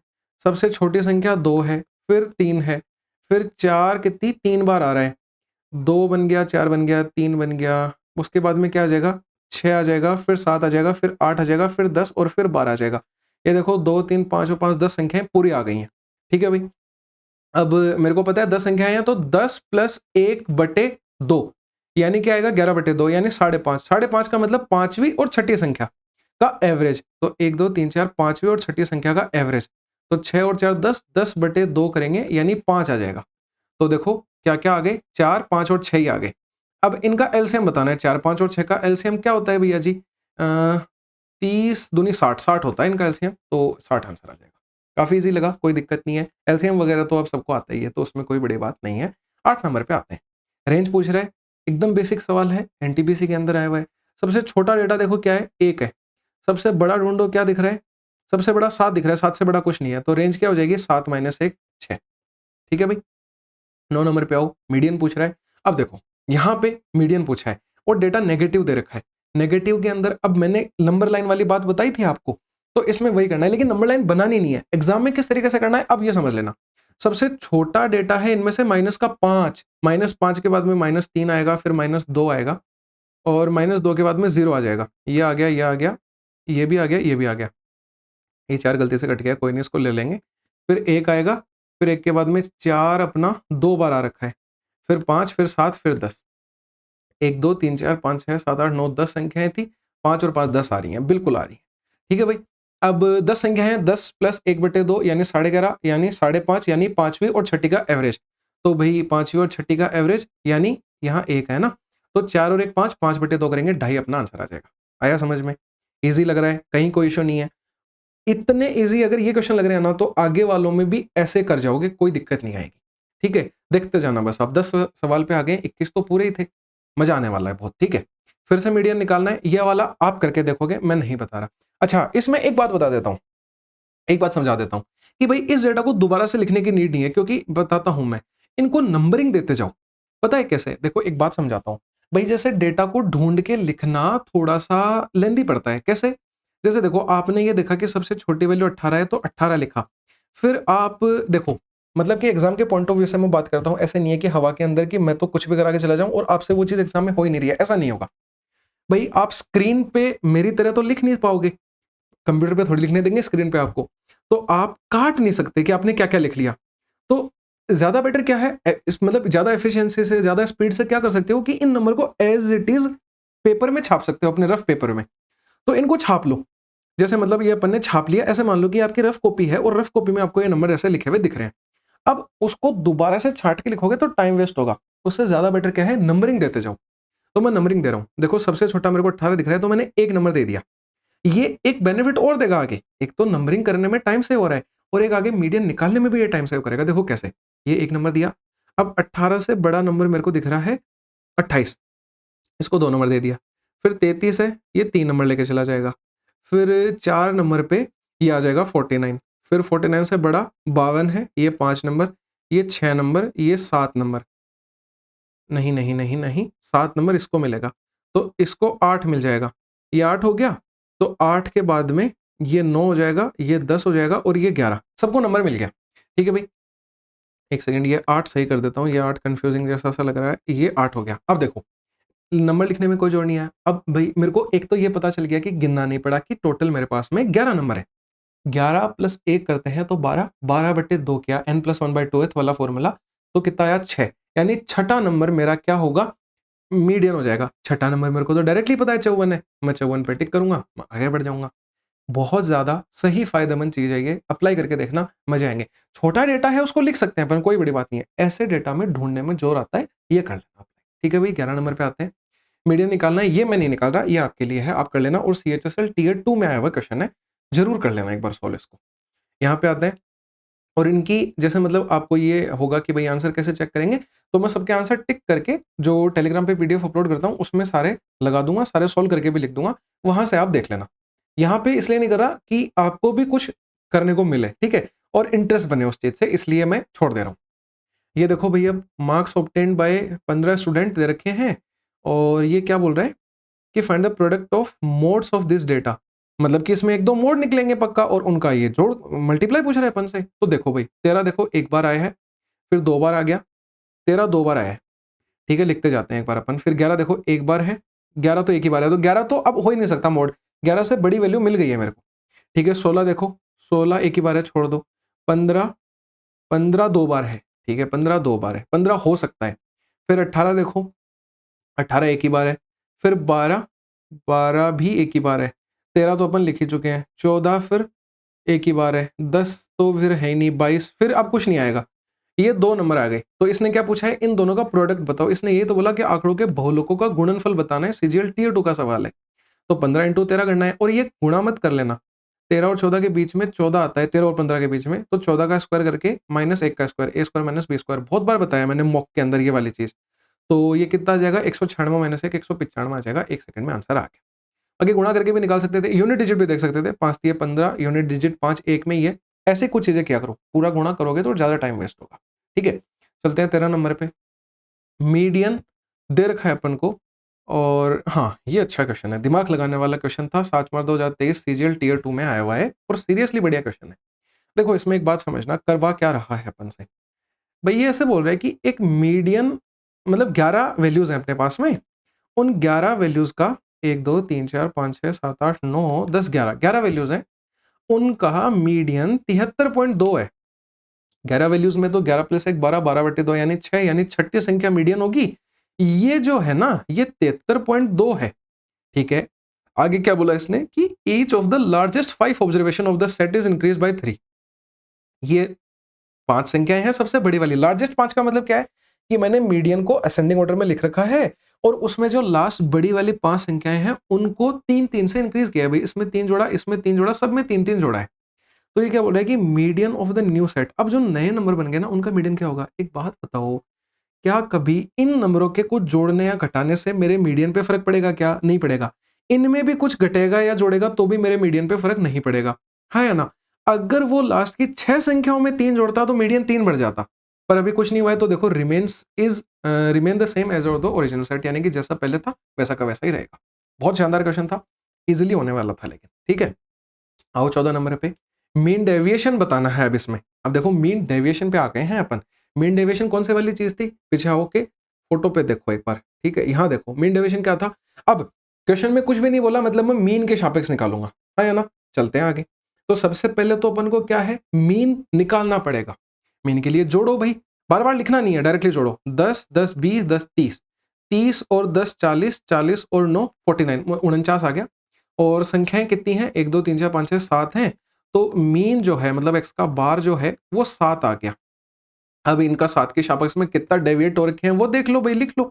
तो ये पहला वाला 4 हो रखा है, फिर 3, फिर 3, फिर 3, फिर एक, एक नहीं 0, 7 से 7 0 हो रखा है ना। और फिर 10 के लिए फिर 3, 5 के लिए फिर 2, ये लिख रखा है। अब अपन को तो मीन डेविएशन निकालना है, इनको जोड़ लो भाई। 4 3 7, या फिर ऐसे जोड़ो ना डायरेक्टली, 3 चौके 12 हो गया, 12 और 6 18 हो गया। 18 बटे संख्या है तो 7 थी, तो 18 बटे 7 आ जाएगा मीन डेविएशन, ये हो गया। मीन डेविएशन और स्टैंडर्ड डेविएशन में कंफ्यूज मत हो जाना। मीन डेविएशन तो बस आराम से उनका मीन डेविएशन निकाल के मीन लेना है। स्टैंडर्ड डेविएशन में अपन वो स्क्वायर वगैरह वाला काम करते हैं, वो बात की बात है। अगले क्वेश्चन पे आएंगे, वो देख लेना। एनटीपीसी, ये क्या लिखा है एक बार गेस करके बताना कमेंट बॉक्स में कि ये क्या लिखा है, हिंदी के अंदर लिखा है ये, तो करना इसको गेस, ठीक है। आते हैं 15 नंबर पे आते हैं। और इसमें देखो क्या है, स्टैंडर्ड डेविएशन पूछ रहा है। अब अपन आ गए हैं, अपन अभी तक क्या क्या कर चुके हैं, मीडियन, मोड, मीन, रेंज और मीन डेविएशन कर चुके हैं। अब अपन उससे अगली चीज पे स्टैंडर्ड डेविएशन पे आ गए। स्टैंडर्ड डेविएशन का फॉर्मूला क्या था, बताओ क्या था, याद करके देखो ना चीजों को। याद आ रहा है क्या फॉर्मूला? अरे याद नहीं आ रहा तो चीजों को रिवाइज करो भाई, पहले रोक के। स्टैंडर्ड डेविएशन का फॉर्मूला क्या था, v के अंदर v आएगा, हाँ या ना। लेकिन यार पहले है ना वेरिएंस का क्वेश्चन होना चाहिए था। चलो कोई नहीं, वेरिएंस का आगे है तो फिर वो कर लेंगे, कोई बड़ी बात नहीं है। वेरिएंस इसी के अंदर कवर हो जाएगा, मतलब वेरिएंस निकालना तो पड़ेगा ही पहले स्टैंडर्ड डेविएशन के लिए, ठीक है। तो अब देखो स्टैंडर्ड डेविएशन के लिए पहले वेरिएंस निकालते हैं। तो वेरिएंस के लिए पहले क्या निकलेगा, पहले इनका मीन निकलेगा। तो 11 और 7 18, 18 10 28, 28 और 13 41 और 9 50, 5 संख्याएं हैं। तो x बार की वैल्यू जो है वो 10 आ गई।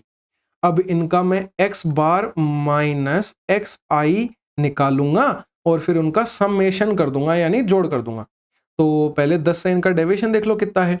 तो 10 से 11 का 1 है, फिर 3 है, फिर 0 है, फिर 3 है और फिर 1 है। ये मैंने x बार माइनस एक्स आई निकाल लिया। अब इनका सम करेंगे तो 3 3 6 एक 7 एक 8 आ गया, सम 8 आ गया। अब इसमें भाग लगा देंगे अपन। अच्छा, ये कैसे कर रहे हैं डायरेक्टली, देखो भूल गए ना एक चीज, इनका स्क्वायर भी तो करना है पहले, क्योंकि इस फॉर्मूले का क्या होता है, स्क्वायर होता है।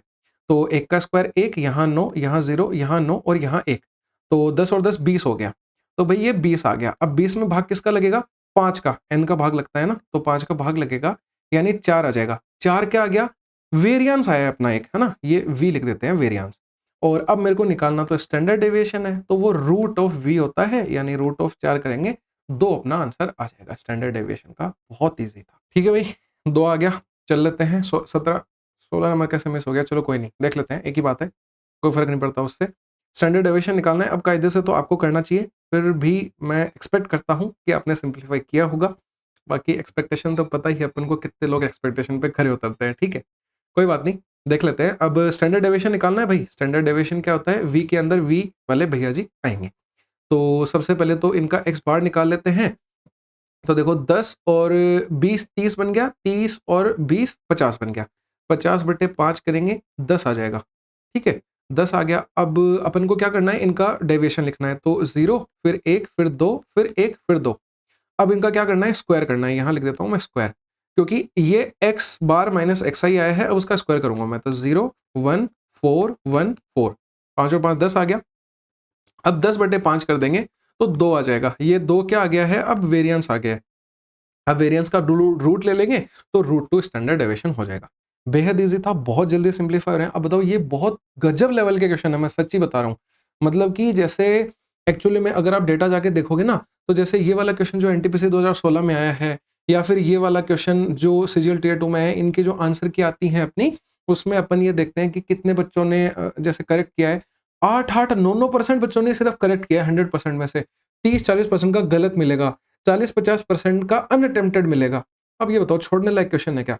अब आप सीख के जा रहे हो, आज के बाद में आप टिक करते आओगे ऐसे, ठीक है, गारंटी देता हूं इस चीज की। अब ये देखो कितना इजी क्वेश्चन है कि वेरिएंस दे रखा है 144, स्टैंडर्ड डेविएशन पूछ रहा है। अरे क्या होता है, v में v 144 का रूट लेना है।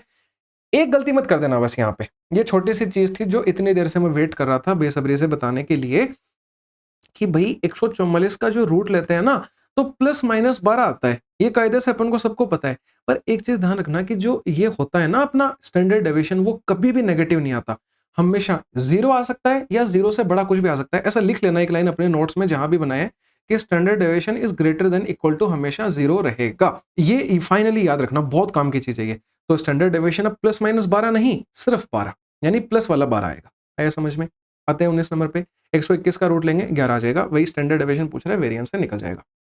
इसमें क्या बोला है कि mean of a distribution is 15 and standard deviation is 5। What is the value of coefficient of variation? Last वाला कौन सा वाला पॉइंट, 8वां point. Value of coefficient of variation क्या था, कि सीवी लिख देते हैं इसे, क्या था, एसडीएम वाला फॉर्मूला, तो SD/m, याद आ रहा है? तो अब देखो स्टैंडर्ड डेविएशन 5 दे रखा है और मीन 15 दे रखा है, तो 5/15 तो आ गया, पर परसेंटेज दिख रहा है, अरे 100% लगा देंगे, कोई दिक्कत नहीं है। तो अब ये देखो 3 बार कटेगा, लगाओगे नहीं तो भी पता ही है 1/3 की फ्रैक्शन होती है, 33.33% इजीली आ जाएगा। अगले पे आते हैं। इसमें 11 और 5 दे रखा है, आप कर लेना, बाकी चलो मैं बता देता हूँ, कोई बड़ी बात नहीं है। 5/11 इंटू 100% करेंगे, 1/11 टेबल आनी चाहिए 9 वाली। 9 पंजे क्या होता है, 45.45। ठीक है, जिनको नहीं समझ में आया वो इसको सोल्व करके देखना, ये मिल जाएगा। जो समझ गए वो परसेंटेज अच्छे से पढ़े हुए हैं, है ना, ये फायदा है उस चीज। आज अपन स्टार्ट करने जा रहे हैं स्टैटिस्टिक्स का 2nd नंबर का लेक्चर। कल के लेक्चर में अपन ने अनग्रुप डेटा के बारे में हर एक चीज देखी, कैसे mean, mode, median, standard deviation, mean deviation, variance, हर एक चीज कैसे निकालते हैं, सब बहुत अच्छे से समझा। और सारे क्वेश्चंस सिंप्लीफाई हुए। आप लोगों का बहुत अच्छा रिस्पांस था, सबके क्वेश्चंस हो रहे थे, सबको सब इजी लग रहा था। अब उसी चीज को आगे कंटिन्यू करते हुए आज 2nd नंबर का लेक्चर है, और इसमें ग्रुप डेटा के बारे में हर एक चीज समझेंगे। और वो चीजें ग्रुप डेटा के साथ साथ में अपना जो एम्पेरिकल फॉर्मूला होता है मीन, मोड, मीडियन के रिलेशन वाला, वो भी मतलब सब कंप्लीट कर देंगे आज। इसके बाद में कुछ भी XYZ आपको पढ़ने की नीड नहीं पड़ेगी, ये दी एंड हो जाएगा आपका आज के चैप्टर का। ये पढ़ने के बाद में अपने नोट्स को जैसे रिवाइज करना, और कोई भी क्वेश्चन XYZ उठा के सिंप्लीफाई करके देख लेना। ईज़िली कर जाओगे। स्टार्ट करते हैं बिना टाइम को वेस्ट किए हुए। देखो स्टार्ट करने से पहले एक छोटी-सी चीज़ बताना चाहता हूँ। जैसे कल अपन ने जितनी भी चीज़ें पढ़ी उसमें अपन स्टैंडर्ड डेविएशन वगैरह निकाल रहे थे, वेरिएंस वगैरह निकाल रहे थे। ग्रुप डेटा के लिए वो सब नहीं निकलता है। ग्रुप डेटा के लिए निकलता है मतलब, लेकिन अपन को क्वेश्चन नहीं पूछा जाता है, अपने सिलेबस में नहीं है वो चीज़। सिर्फ क्या पूछेगा, मीन, मोड, मीडियन या फिर मॉडल क्लास में जो मीडियन क्लास है वो पूछेगा, या फिर क्लास इंटरवल, जो भी है एक्स वाई जेड चीज़ें, मैं हर एक चीज़ आपको समझाऊँगा, कहीं कोई दिक्कत नहीं आएगी। जैसे ये एक रैंडम डेटा है, ये फ्रीक्वेंसी डिस्ट्रीब्यूशन दे रखा है मेल्स का उनकी हाइट के अकॉर्डिंग, कि इस चीज़ का मतलब समझना, पहले ओवरव्यू ले लेना और फिर अपन चीज़ों पे चलेंगे, ठीक है? कि 160 सेंटीमीटर हाइट वाले 7 बंदे हैं, ठीक है? 165 सेंटीमीटर हाइट वाले 12 बंदे हैं एग्ज़ैक्टली, ठीक है? तो देखो, सबसे पहले मोड सीख लो, वो सबसे ईज़ी होता है। क्या? कि देखो मोड क्या होता है कि कोई एक चीज़ कितनी बार रिपीट कर रही है। तो अगर देखो इस डेटा को अपन अनग्रुप्ड वाली तरह लिखें, तो देखो क्या आएगा कि 160 सेंटीमीटर वाली हाइट के 7 बंदे हैं। यानी 160, 160, 160 ऐसे 7 बार आएगा। फिर इसके आगे क्या आएगा, 165 सेंटीमीटर हाइट वाले 12 बंदे हैं। तो 165, 165 ऐसे आएगा। तो अब ये चीज़ तो अपन ऑलरेडी पढ़ चुके हैं कि इसमें मोड क्या होता है, जो चीज़ सबसे ज़्यादा बार रिपीट करती है। सबसे ज़्यादा बार देखो क्या आ रहा है, 30। 30 का अब 30 नहीं है मोड, 30 के रिस्पेक्ट में जो हाइट है वो है, यानी 173 जो है वो मोड हो जाएगा। ठीक है? बात वही है इसके अंदर भी कि मोस्ट रिपीटेड। लेकिन अब इसमें मोस्ट रिपीटेड की जगह अपन पता है क्या बोल देंगे? इतना सा बोल देंगे कि जिसकी फ्रीक्वेंसी सबसे ज़्यादा है। फ्रीक्वेंसी का मतलब क्या होता है? बारंबारता। यानी कोई चीज़ कितनी बार रिपीट कर रही है। मतलब कितनी बार वो आवर्त हो रही है, ठीक है? तो वही ये जो लिखी होती है ये फ्रीक्वेंसी होती है।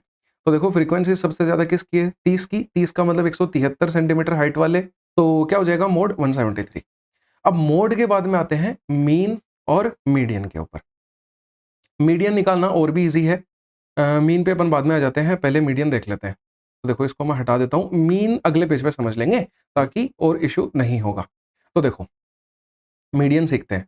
मीडियन के लिए क्या करना है आपको? क्युमुलेटिव फ्रीक्वेंसी एक वर्ड सीखना है। ठीक है? क्युमुलेटिव फ्रीक्वेंसी क्या होती है? जैसे देखो, फ्रीक्वेंसी तो होती है कि ये चीज़ें कितनी बार रिपीट हो रही हैं या कितनी बार आ रही हैं वो। क्युमुलेटिव फ्रीक्वेंसी क्या है कि वो पीछे वाली चीज़ों को अपने साथ इंक्लूड करती जाती है, क्युमुलेट करती जाती है, ऐसा समझना। कि जैसे 160 सेंटीमीटर हाइट वाले 7 बंदे हैं और अब इसका मतलब क्या है कि 165 सेंटीमीटर हाइट या उससे कम हाइट के टोटल 12 और 7 19 बंदे हैं। यहाँ पे 7 थे। अब 173 सेंटीमीटर हाइट यानी इतनी हाइट तो होनी चाहिए, इससे कम वाले बंदे जो हैं वो 7 + 12 + 30 इतने बंदे हैं। आ रहा है समझ में? तो देखो इसको अपन लिखते हैं। भई ये 7 बंदे हैं, 7 में 12 जुड़ा तो 19 आ गया, 19 में 30 जुड़ा 49 आ गया, ये 18 इसमें और जुड़ेगा तो कितना आ जाएगा 17, 67 आ जाएगा, 67 और 4 71 हो जाएगा। यानी टोटल बंदे अपने पास में 71 हैं। एक तो ये पता लग गया। अब देखो कितना ईज़ी हो जाएगा मीडियन निकालना। कैसे निकालेंगे मीडियन? अरे कुछ नहीं करना, 71 है। कल से पढ़ते आ रहे हैं ये चीज़ कि जो भी अपने पास में n आता है मतलब फाइनल वैल्यू आती है उसमें 1 जोड़ो और 2 का भाग लगाओ। 72/2 करेंगे। 72/2 करते हैं तो क्या आता है 36। यानी जो 36th टर्म होगी या 36th नंबर का आदमी होगा, वो क्या होगा? मीडियन होगा। अब कैसे निकलेगा 36? इस चीज़ को समझना। 36 का मतलब है देखो यहाँ तक 7 बंदे कंप्लीट हो चुके, यहाँ तक 19 बंदे, यहाँ तक 49 बंदे कंप्लीट हो गए। यानी जो 36वां बंदा है वो इससे पहले ही तो आएगा और वो इसी क्लास में आएगा, यानी 173 जो है वो मीडियन हो जाएगा। आया समझ में? इस चीज़ को यहाँ पे देखना कि 160 हाइट वाले 7 बंदे हैं, फिर यहाँ से अब 165 सेंटीमीटर हाइट तक टोटल अपने 19 बंदे हो जाएँगे। फिर अगर अपन ऐसे ही आगे इसमें 173 लिख रहे होंगे तो 173 तक टोटल 49 बंदे आएँगे। तो देखो 36वां बंदा कहाँ आएगा? अरे यहाँ तक तो 19 बंदे कंप्लीट हो चुके हैं ना 165 तक। अब आगे 20वां बंदा, 21वां बंदा, 22वां बंदा, 49 तक बंदे जो हैं उनकी हाइट 173 है। तो 36वां भी 173 हाइट में आएगा, यानी ये आंसर हो जाएगा। मोड्स क्लियर हो गया, मीडियन क्लियर हो गया। अब आते हैं मीन पे, यहीं बता देता हूँ क्योंकि अगले पेज पे जो है वो अगला क्वेश्चन है। इसको दोबारा से करेंगे तो सब चीज़ रिवाइज़ हो जाएँगी। मीन सीखना कैसे करते हैं मीन? मीन के लिए थोड़ा-सा मशक्कत वाला काम है और बहुत ऐसा होता है कि कम क्वेश्चन पूछेगा मीन के या फिर डेटा बहुत ऐसा देगा कि आप इज़िली कैलकुलेट कर जाओगे, उसमें दिक्कत नहीं आएगी। लेकिन है ना मीन के लिए क्या है कि इस थोड़े से डेटा को है ना मैं क्या कर देता हूँ चेंज कर देता हूँ ताकि आपको आसानी से समझ में आ जाए, दिक्कत ना आए। ये देखो अपन क्या कर लेते हैं, इस डेटा को चेंज ही कर लेते हैं ताकि 2 या 3 अलग-अलग मेथड से निकाल के दिखाऊँगा ताकि तीनों से सेम आंसर मिले, तो एक तो सैटिस्फैक्शन मिलेगी सही जा रहे हैं और एक तीनों मेथड भी सीख जाएँ। तो देखो थोड़ा-सा चेंज पता है क्या करेंगे कि जैसे 173 से ये जो है, ये 8 कम है ना? और ये 9 ज़्यादा है, तो ऐसा कर लेते हैं कि इसको भी 8 ही बना लेते हैं। ये तो अभी 7 हो जाएगा ना? ये 173 से 5 और 3 8 कम है, इसको 8 ज़्यादा कर लेते हैं तो 181 कर लेते हैं, ठीक है। ये 173 से 13 कम है, तो 13 बढ़ा लेते हैं, 186 सही है।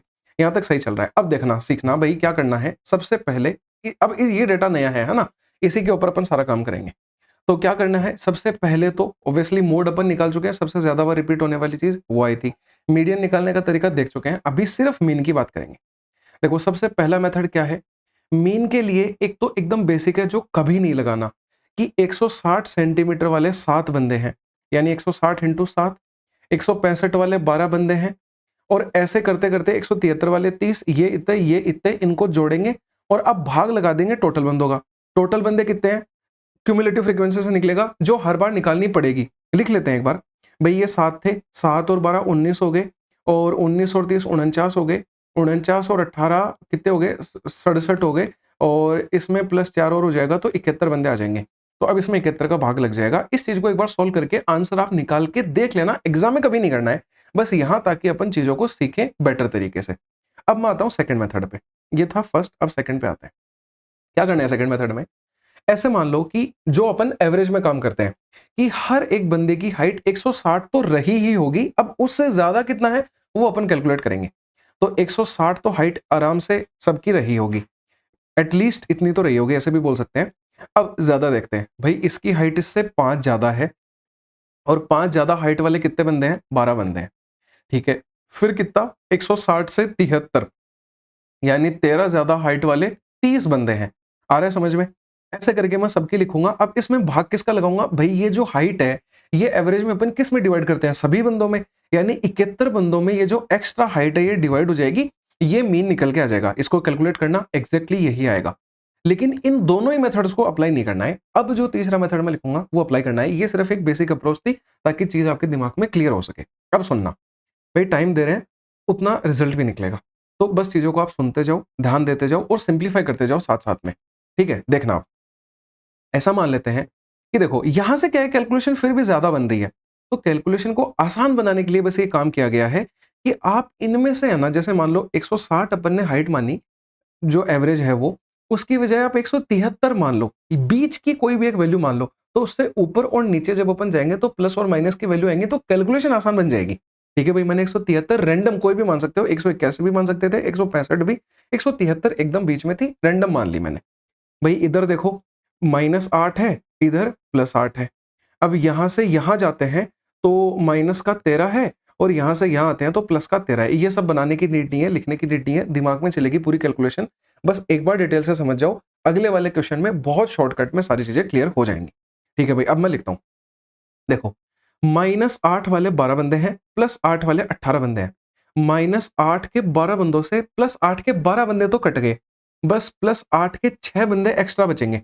173 तो अपन ने माना ही माना है। अब प्लस या माइनस आएगा, क्यों? वो आगे समझ में आएगा। तो +8 की हाइट वाले 6 बंदे एक्स्ट्रा आएँगे, ठीक है। अब आगे चलते हैं। देखो, -13 के 7 बंदे और +13 के 4 बंदे। +13 के 4 बंदे, -13 के 4 बंदों को काट देंगे। -13 के कितने? 3 बंदे एक्स्ट्रा बचेंगे और ये जो हाइट है ये अपन डिवाइड किस में करेंगे? अरे इन सभी में तो डिवाइड होगी ये हाइट, जो एक्स्ट्रा या कम जितनी भी आएगी वो 71 बंदों में। तो अब देखो ये क्या आएगा? 48, 48 माइनस 39, यानी कितना आ जाएगा? 9 आ जाएगा। तो 9/71 आ गया, यानी 173। अब ये प्लस का आया है, यानी ये +9/71 हो जाएगा। अब इसको सोल्व करके देखना और इन तीनों से मैच करना, आंसर सेम आ रहा है या नहीं आ रहा है, सुकून मिल जाएगा देख के।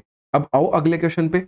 इसको मैं सिंप्लीफाई अभी करूँगा, पहले पॉज़ करो, खुद सिंप्लीफाई करके देखो और समझो कि एक बार कितना समझ में आया। खराब भी करोगे, गलत भी करोगे तो क्या फ़र्क पड़ेगा? अभी मैं बताने ही वाला हूँ। खुद कर लोगे तो बेनिफिट में रहोगे। यहाँ पे क्या है, frequency distribution of cycle. Cycle से तो आप जैसे कंफ्यूज हो जाओगे, साइकिल हटा के इसको और कुछ कर लेते हैं। ऐसा कर लेते हैं कि मैन ले लेते हैं और ऐसा बोल देते हैं कि ये 1 महीने में कितनी बार छुट्टी लेते हैं, वो बेस्ट हो जाएगा कि 15 बंदे महीने में 3 बार छुट्टी लेते हैं, 16 महीने में 8 बार छुट्टी लेते हैं। ऐसा कर लेना, कोई दिक्कत नहीं है, डेटा से कोई फ़र्क नहीं पड़ता, आप सिर्फ चीज़ को सीखने पे ध्यान दो। तो अभी-अभी अपन क्या सीख गए कि अगर अपन को मोड लिखना है तो सबसे ज़्यादा बार रिपीट होने वाली चीज़ क्या है? देखो ये फ्रीक्वेंसीज़ हैं कि 15 बंदे 3 बार छुट्टी ले रहे हैं, बारंबारता यहाँ आ रही है। तो एक तो 10 है, एक 10 है। देखो दोनों सेम है। कल की क्लास में पढ़ा था कि मोड जो है वो सेम भी हो सकता है और 2 या 1 से ज़्यादा भी मोड आ सकते हैं। तो भई अब मोड 10 मत लिख देना, मोड क्या आएगा? 17 और 18 आएगा। यानी 17 या 18 बंदे ऐसे हैं जो सेम, समझ में आ गया होगा। आगे चलते हैं मीडियन के ऊपर। मीडियन में क्या बोला था अपन ने कि क्युमुलेटिव फ्रीक्वेंसी निकालनी है। भई फ्रीक्वेंसी तो ये है, क्युमुलेटिव इनको क्युमुलेट कर देंगे। ये 3, 3 में 8 जोड़ा 11, 11 में 10 जोड़ा 21, 21 में 10 जोड़ा 31, 31 में 5 जोड़ा 36, 36 में 4 जोड़ा 40। क्युमुलेटिव फ्रीक्वेंसी 40 आ गई, 40 में 1 जोड़ो 41, 41 बटे 2 कर लो, तो क्या आ जाएगा 20.5 यानी 20वाँ और 21वाँ। तो अब 20वाँ और 21वाँ कहाँ आ रहा होगा? देखो यहाँ आ रहा होगा, यानी तीसरे में यानी कि क्या आ जाएगा? 17 आ जाएगा मीडियन। मीडियन ये नहीं लिखना है, मीडियन ये होता है, मोड भी यही होता है, समझ ले। अब आते हैं मीन पे, सबसे मेन। मीन कैलकुलेट करके मजा आ जाएगा। देखो इनमें से कुछ भी मान लो मीन। भई कोई भी एक बीच की वैल्यू 17 मान लो, 18 मान लो, आपकी मर्ज़ी है। 17 मान लिया, कोई दिक्कत नहीं है। ये इससे -1, ये +1, ये -2, ये +2 और अब इसके कंपेयर में कुछ नहीं है तो कोई बात नहीं, इसको डायरेक्टली +3 कर दो, ये +3 ही है इससे, ठीक है। अब देखो मीन लिखेंगे। अपन ने क्या माना कि 17 तो मीन हो ही सकता है, कन्फर्म है। प्लस या माइनस अब जो भी आएगा वो लिखते हैं यहाँ पे। भई -1 वाले 8 बंदे हैं, +1 वाले 10 बंदे हैं। -1 वाले 8 बंदे +1 वाले 8 बंदों को तो कट कर देंगे, +1 वाले 2 बंदे बचेंगे, ठीक है। अब देखना -2 वाले 3 +2 वाले 5, बार-बार ये सब चीज़ नहीं बोलनी है, डायरेक्टली देखो इनका अंतर क्या है, 3 और 5 का अंतर 2 है और इधर ज़्यादा है, यानी +2 वाले 2 बंदे एक्स्ट्रा आएँगे, ठीक है।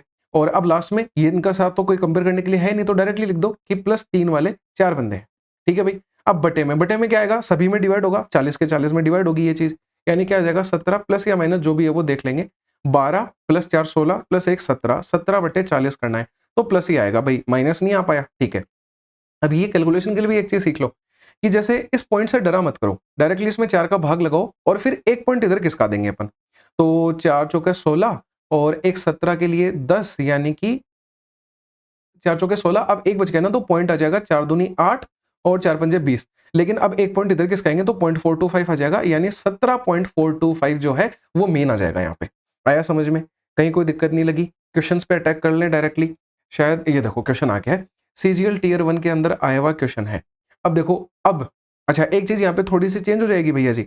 अपन ने अभी तक क्लास के बारे में कुछ भी नहीं पढ़ा है। इसमें देखो एक रेंज दे रखी है। ये रेंज का मतलब क्या है वो समझाता हूँ। कि जैसे क्या होता है कि जैसे अपन को मान लो एक पूरी कंट्री का डेटा कलेक्ट करना है। अब उसमें देखो यहाँ पे क्या लिखा है कि नंबर ऑफ एम्प्लॉइज़ और ये डेली वेजेस दे रखे हैं। तो देखो जिस बंदे को 80 वेट मिलते हैं, 80 वेज मिलता है, 80 रुपए मिलते हैं, जिसको 81 मिलते हैं, जिसको 82 मिलते हैं, ऐसे करके लिखेंगे तो बहुत बड़ा डेटा बन जाएगा। तो उसको अपन क्या है कि एक क्लास में इंटरवल में डिवाइड कर देते हैं कि 80 से 90 वेज वाले इतने बंदे, 90 से 100 वाले इतने। आसान पड़ जाएगा इस चीज़ से डेटा को कैलकुलेट करना भी आसान बन जाता है। अब देखो इसके लिए क्या करना है? कैलकुलेट क्या पूछ क्या रहा है? एवरेज वेज पूछ रहा है। एवरेज वेज का मतलब मीन पूछ रहा है। मीन अभी-अभी देखा था, कैसे निकालेंगे? पहले क्युमुलेटिव फ्रीक्वेंसी आएगी। भई यहाँ 9, 9 और 3 12 9 और 3 12 सॉरी 9 और 3 क्या आ जाएगा 12, 12 और 31 कितना आएगा 43, 43 और 5 आएगा 48, 48 और 2 50, टोटल 50 बंदे हैं, ठीक है। अब इनमें से रैंडमली कोई भी मान लो, अब मानोगे क्या? भई जैसे यहाँ पे तो मैंने 17 मान लिया, अब यहाँ क्या मानेंगे? पूरी क्लास नहीं मानी जाएगी, पता है क्या होता है? जैसे देखो एक बात बताता हूँ कि इसमें है ना, सबसे बेस्ट ये रहता है जैसे एवरेज अपन कुछ भी मान सकते हैं भई 102 भी मान सकते हो, 105 भी मान सकते हो, पर बेस्ट पता है क्या रहेगा? इन सभी का एवरेज ले लो और सबका बार-बार एवरेज भी नहीं लेना होता है। मैं सिखाऊँगा आगे जाके कि एक एवरेज लेंगे उससे अपन आगे-पीछे सारे लिख देंगे, जैसे अभी समझ में आ जाएगा देखना। 110 और 115 का एवरेज लेते हैं तो बीच में देख लो 115 आता है। अरे तो अब देखो, अब बार-बार इसका एवरेज लेने की नीड नहीं है कि आप 95 लिख रहे हो यहाँ पे एवरेज लेके। दिमाग लगाओ कि क्लास का इंटरवल 10 है। इंटरवल का मतलब क्या होता है कि इन दोनों के बीच में गैप कितना है? 10 का है। तो इसमें से 10 कम करके लिख दो, यानी 105। 105 कैसे आ गया? यहाँ आएगा ना 105 अच्छा ठीक है, इसीलिए तो। यहाँ 105 आएगा, मैंने गलती से लिख दिया, कोई बात नहीं। यहाँ 105 आएगा और 105 से अब 10 कम कर देंगे तो 95 देखो इसके बीच में आ रहा है, 10 कम कर दिया तो 85, इधर 10 जोड़ दो तो 115 और इधर 10 जोड़ दो तो 125। समझ में आ गया? कोई दिक्कत नहीं है। अब देखना, भई क्या करेंगे अब? अब ये ले लेते हैं एवरेज कि 105 तो सबका वेज होगा ही होगा। अब प्लस या माइनस जो भी आएगा वो देखेंगे। एग्ज़ाम में ऐसा ही करना है एग्ज़ैक्टली। ठीक है, ये सब नहीं लिखना है, ये दिमाग में चल जाएगा अपने, ठीक है। तो अब देखो ये भाई क्या है, -10 है, ये -20 है, ये +10 है और ये +20 है। -10 वाले 3 बंदे +10 वाले 3 को तो कट कर चुके होंगे, +10 वाले 2 बंदे बच जाएँगे। अब डायरेक्टली बोलूँगा मैं, बार-बार ये चीज़ नहीं बोलूँगा। 9 बंदे यहाँ देखना 9 बंदे हैं और यहाँ 2 बंदे हैं, 2 से 2 को काट देंगे, 7 बंदे बच जाएँगे -20 वाले। -20 वाले 7 बच गए। अब ये भाग कितने में लगेगा? 50 में। देखो ये 140 है और ये 20 है, तो बचेगा कितना? 120 बचेगा, 120 बटे 50 और माइनस का बचेगा। तो 105 माइनस 120 और बटे 50 ये कट गया। 12 में 5 का भाग लगाएँगे तो कितना आ जाएगा? ये आ जाएगा 2.4 आ जाएगा। तो 105 में से 2.4 घटेगा, तो देखो क्या आएगा? 102.6 आ जाएगा। अब अपन से क्या पूछा था? Average veg. 102.6 कहाँ आ रहा है? देखो इस लाइन में आएगा, यानी कि 100 से 110, 100 से 110 के बीच में लाई करेगा, ये आंसर हो जाएगा। थोड़ा-सा मैं मान सकता हूँ कि लेंथी है चीज़, कैलकुलेटिव भी है, लेकिन 2-4 क्वेश्चन कर लोगे तो फ्लो में आ जाओगे, ईज़िली होने लग जाएगा। आते हैं अगले क्वेश्चन के ऊपर। सेम क्वेश्चन है, बस डेटा चेंज हुआ है। पॉज़ करो, सिंप्लीफाई करके देखो, फिर मेरा सॉल्यूशन देखना, ठीक है? वरना कोई फ़ायदा नहीं है भाई देखो, सीधी बात बोलता हूँ मैं तो। होप सो कि आपने सॉल्व किया होगा। अभी अपन कर लेते हैं। देखो 9 है, क्युमुलेटिव फ्रीक्वेंसी कैलकुलेट कर रहे हैं और क्युमुलेटिव फ्रीक्वेंसी भी कैलकुलेट करने की नीड नहीं होती है जब तक आपको मीडियन ना पूछे। क्युमुलेटिव की भी नीड नहीं है, छोड़ दो उस लफड़े को भी। आप तो बस इतना दिमाग लगाओ कि इनमें से अब एवरेज लिखते हैं, तो यहाँ एवरेज 105, ये देखो क्लास का फ़र्क कितना है? 10 का। तो इससे 10 कम 95, 85। अब जैसा एग्जाम में सॉल्व करेंगे वो बता रहा हूँ, इतनी देर बहुत डिटेल में देख चुके हैं। ये 115 और ये 125 आ गया, ठीक है भाई। अब इतना देख लो कि 105 तो सबका होगा ही होगा। और एक बात बताऊं, जैसे एक जनरल आइडिया लेके देखें, तो ये जो होता है ना कैलकुलेशन करना, मतलब ग्रुप्ड वाले डेटा का मीन मोड मीडियन निकालना, इसमें एरर आता है थोड़ा सा। अपने आंसर में नहीं, अपना आंसर मैच करेगा। जो स्टैटिस्टिक्स वाले लोग कैलकुलेट करते हैं पूरे स्टडी में, इसकी एरर आता है। पता है कैसे? क्योंकि देखो इसके बीच में एवरेज कुछ भी हो सकता था, यहाँ पे कोई भी वैल्यू वेरी कर सकती थी, 10 की रेंज है अपने पास में, इसीलिए थोड़ा बहुत एरर आता है। और उन एरर को कैलकुलेट करने के लिए भी स्टैटिस्टिक्स की एक अलग ब्रांच होती है, जो अलग मतलब जो भी करती है XYZ, उनसे अपन को मतलब नहीं है। अपन बस अपना आंसर निकालेंगे और नंबर लेके निकल लेंगे। अपन को क्या मतलब है कैसे भी करें, ठीक है। तो देखो 105 हो गया। अब ये -10 है, ये +10 है। कुछ नहीं लिखना, सब दिमाग में चल रहा है अपने कि यहाँ 3 बंदे हैं, यहाँ 5 बंदे हैं। +10 वाले 2 बंदे एक्स्ट्रा आ रहे हैं। +10 वाले 2 बंदे एक्स्ट्रा, ठीक है। और ये देखो ये कितना था? -20, ये +20। तो सेम डेटा तो नहीं आ गया ये? 9, 3, 31, ये तो सेम ही चीज़ें आ गई हैं। फिर से क्यों कैलकुलेट कर रहे हैं फिर? अच्छा कोई बात नहीं, चलो ठीक है, इसके लिए कैलकुलेट कर लेते हैं। ये भैया आप तो एक बार दोबारा कर लेना, आपका रिवीजन हो जाएगा, कोई दिक्कत नहीं है। बाकी सेम चीज़ है, वो सेम क्वेश्चन ही रिपीट पता नहीं कैसे हो गया, डेटा तो चेंज था। ठीक है, चलो जो भी है इग्नोर करते हैं, इसको देखते हैं। मीन निकालना है इस टेबल के लिए, मीन निकालना है। अब एक चीज़ ध्यान देना कि सेम क्वेश्चन 2 शिफ्ट में रिपीट हुआ है, बिना डेटा चेंज हुए बिना।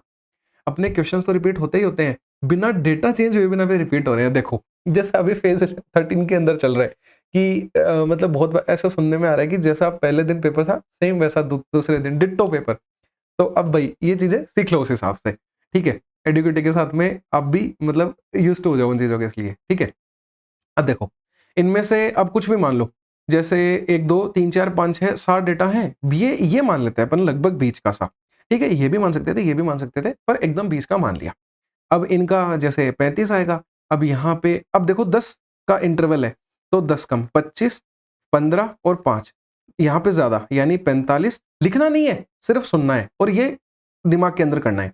यहाँ 55 और यहाँ 65। अब देखना, लिखते हैं भाई कि ये देखो 21 तो होगा ही होगा, 21 नहीं होगा। अब ये ध्यान दे लेना, फ्रीक्वेंसी नहीं लिखनी है, ठीक है। 35 तो होगा ही होगा। अब प्लस या माइनस जो भी आएगा वो लिखेंगे यहाँ पे कि -10 वाले 12 +10 वाले 6, यानी कि -10 वाले 6 बंदे बचेंगे, ठीक है।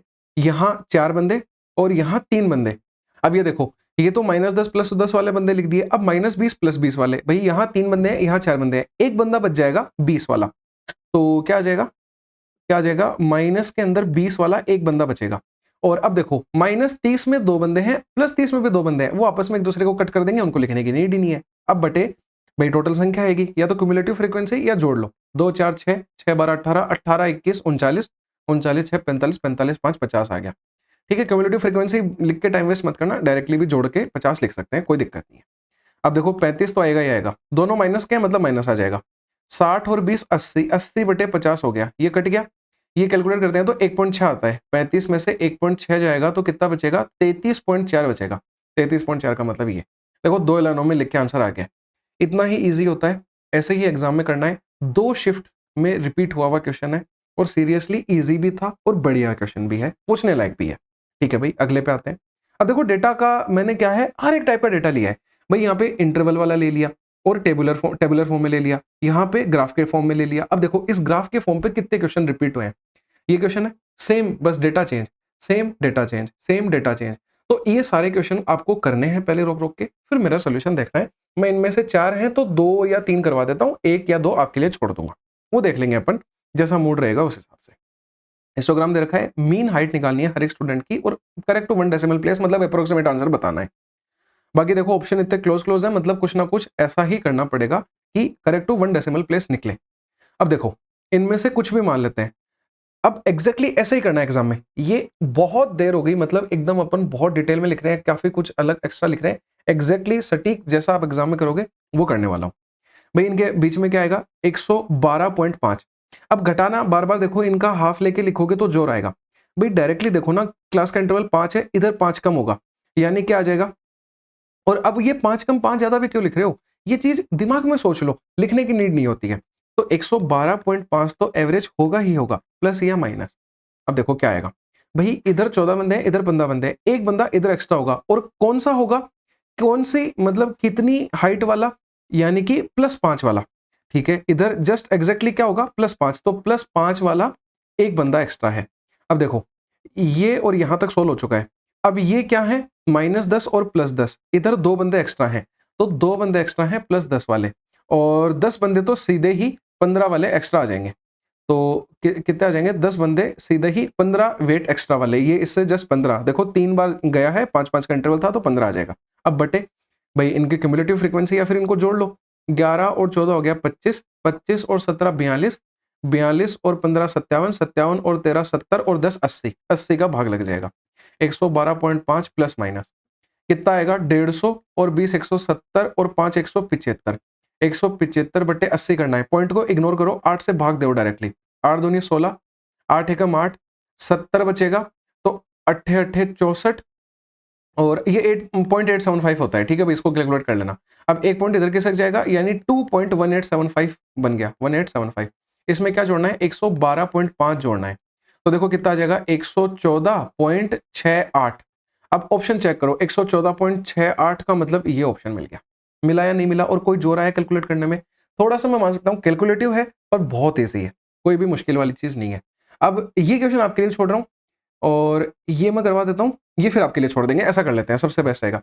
अच्छा, इसमें तो मीडियन कैलकुलेट करना है, तो फिर ऐसा करते हैं, ये मीन वाला आप करोगे और ये मीडियन मैं बता देता हूँ। मीडियन तो बहुत ईजी होता है कैलकुलेट करना। अब देखो मीडियन इसमें क्लास निकलती है कि मतलब कौन सी क्लास में मीडियन आएगा, कौन से वाले ग्रुप में जो है वो मीडियन लाई कर रहा है। मीडियन के लिए क्यूमुलेटिव फ्रीक्वेंसी 11 और 14 कितना, उसे ही सेम डेटा पे कर लिया क्या, ठीक है, उसी सेम डेटा पे देखो अब मीडियन पूछा है और पीछे सेम डेटा पे मीन पूछा था, कोई दिक्कत नहीं है। क्यूमुलेटिव फ्रीक्वेंसी कैलकुलेट कर चुके हैं, फिर कर लेंगे। 11 और 14 25, 25 और 17 कितना हो जाएगा। इसको अब लिख लेना भाई यहाँ पे, या फिर आप तो एग्जाम में अब ऐसे तो लिख नहीं पाओगे, एग्जाम में अपनी रफ शीट में आप ऐसे लिखना 11, फिर 11 और 14 25 हो गया, 25 और 17 हो गया 42, ठीक है। 42 और 15 कितना हो जाएगा, 57, 57 और 13 हो जाएगा 70, 70 और 10 हो जाएगा 80।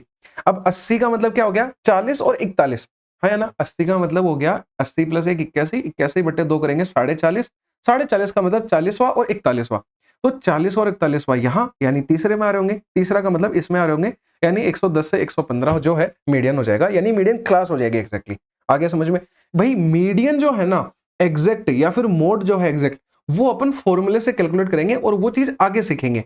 अभी सिर्फ अपन ने मीडियन की क्लास निकाली है, एग्जैक्टली ये क्वेश्चन यहाँ पे मीडियन क्लास होगा, ठीक है, समझ में आ गया होगा। अब इसकी मीडियन क्लास आप निकाल के देखना। और एक चीज और बोल देता हूं कि जैसे इनके आंसर, मतलब आपको किसी को ऐसा लगता है कि वेरीफाई कहां से करेंगे, सही है या गलत है, तो इनके आंसर लिख के टिक करके सॉल्व पूरा करके ये जो पीडीएफ है वो टेलीग्राम पे मैं अपलोड कर देता हूं, तो वहां से डाउनलोड करके आप चेक कर लेना और पीडीएफ भी रख लेना, रिवीजन में काम आएगी। इतना बड़ा वीडियो कौन देखेगा दोबारा से रिवीजन के टाइम पे, पीडीएफ में रिवाइज किया, काम खत्म। ठीक है भाई, आते हैं अब देखो टर्मिनोलॉजी सीखना। क्लास इंटरवल क्या होती है, अभी अभी देखी 30 से 45 है, मतलब ये क्लास इंटरवल है। विड्थ ऑफ क्लास क्या होती है कि क्लास में अंतर कितना है। देखो 30 से 45 का मतलब 15 का अंतर है, यानी क्लास की विड्थ 15 है, मतलब रेंज उसकी कितनी है, 15 है। ये क्लियर, ये क्लियर। फ्रीक्वेंसी का मतलब आवर्ती या फिर बारंबारता, कोई चीज कितनी बार रिपीट हो रही है, समझ चुके हैं। Upper limit lower limit basic है भाई, ये इस क्लास की अपर लिमिट है, ये लोअर लिमिट है। Upper limit lower limit class खत्म हो गया। मीडियम क्लास और मॉडल क्लास समझ चुके हैं, मीडियम क्लास क्या होती है और मॉडल क्लास क्या हो चुकी है, दोनों कैलकुलेट करवा चुका हूँ। सारी टर्मिनोलॉजी समझ में आ गई है, कुछ भी मुश्किल नहीं लगा होगा।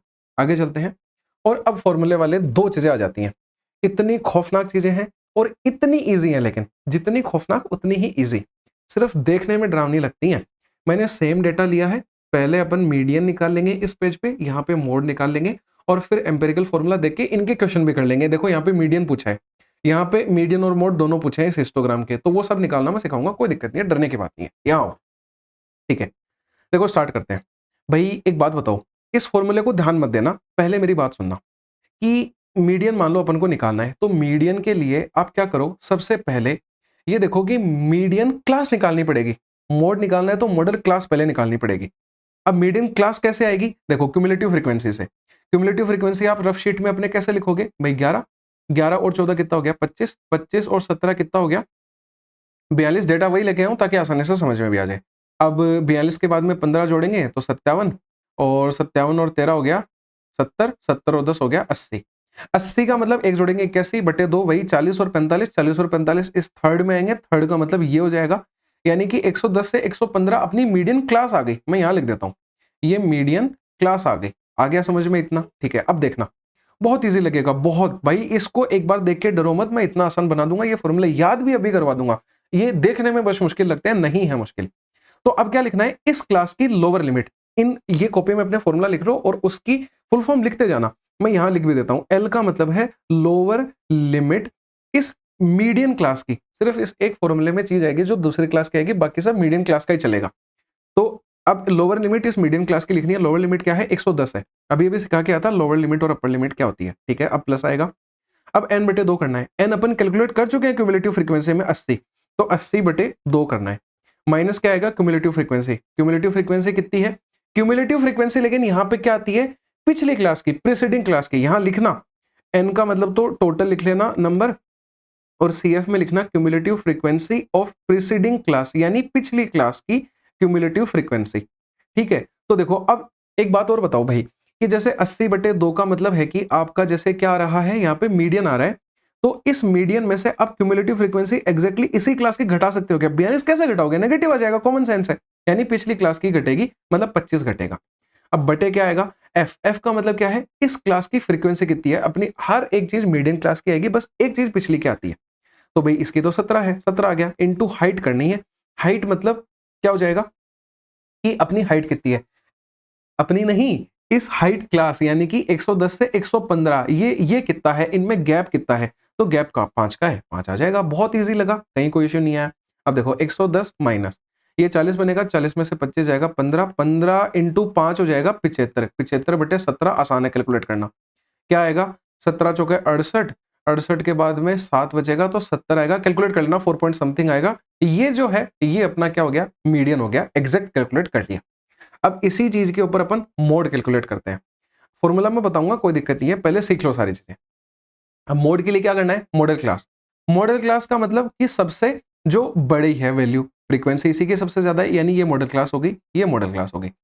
फिर से वही एल लिखना है, लोअर लिमिट यानी 110 आएगा। अब प्लस, अब देखो यहां पे लिखना भाई इनकी फुल फॉर्म। F1 का मतलब है कि अपनी जो मॉडल क्लास है उसी की फ्रीक्वेंसी, यानी ये F1 होती है, जस्ट इससे पिछली वाले की F0, जस्ट इससे आगे वाले की F2। और इस फॉर्मूले को आप ऐसे मत देखो, ये कॉपी में हर जगह फॉर्मूले में या फिर जहां पे भी आपकी शीट है, एनसीईआरटी है, हर एक जगह ये ऐसा दे रखा है।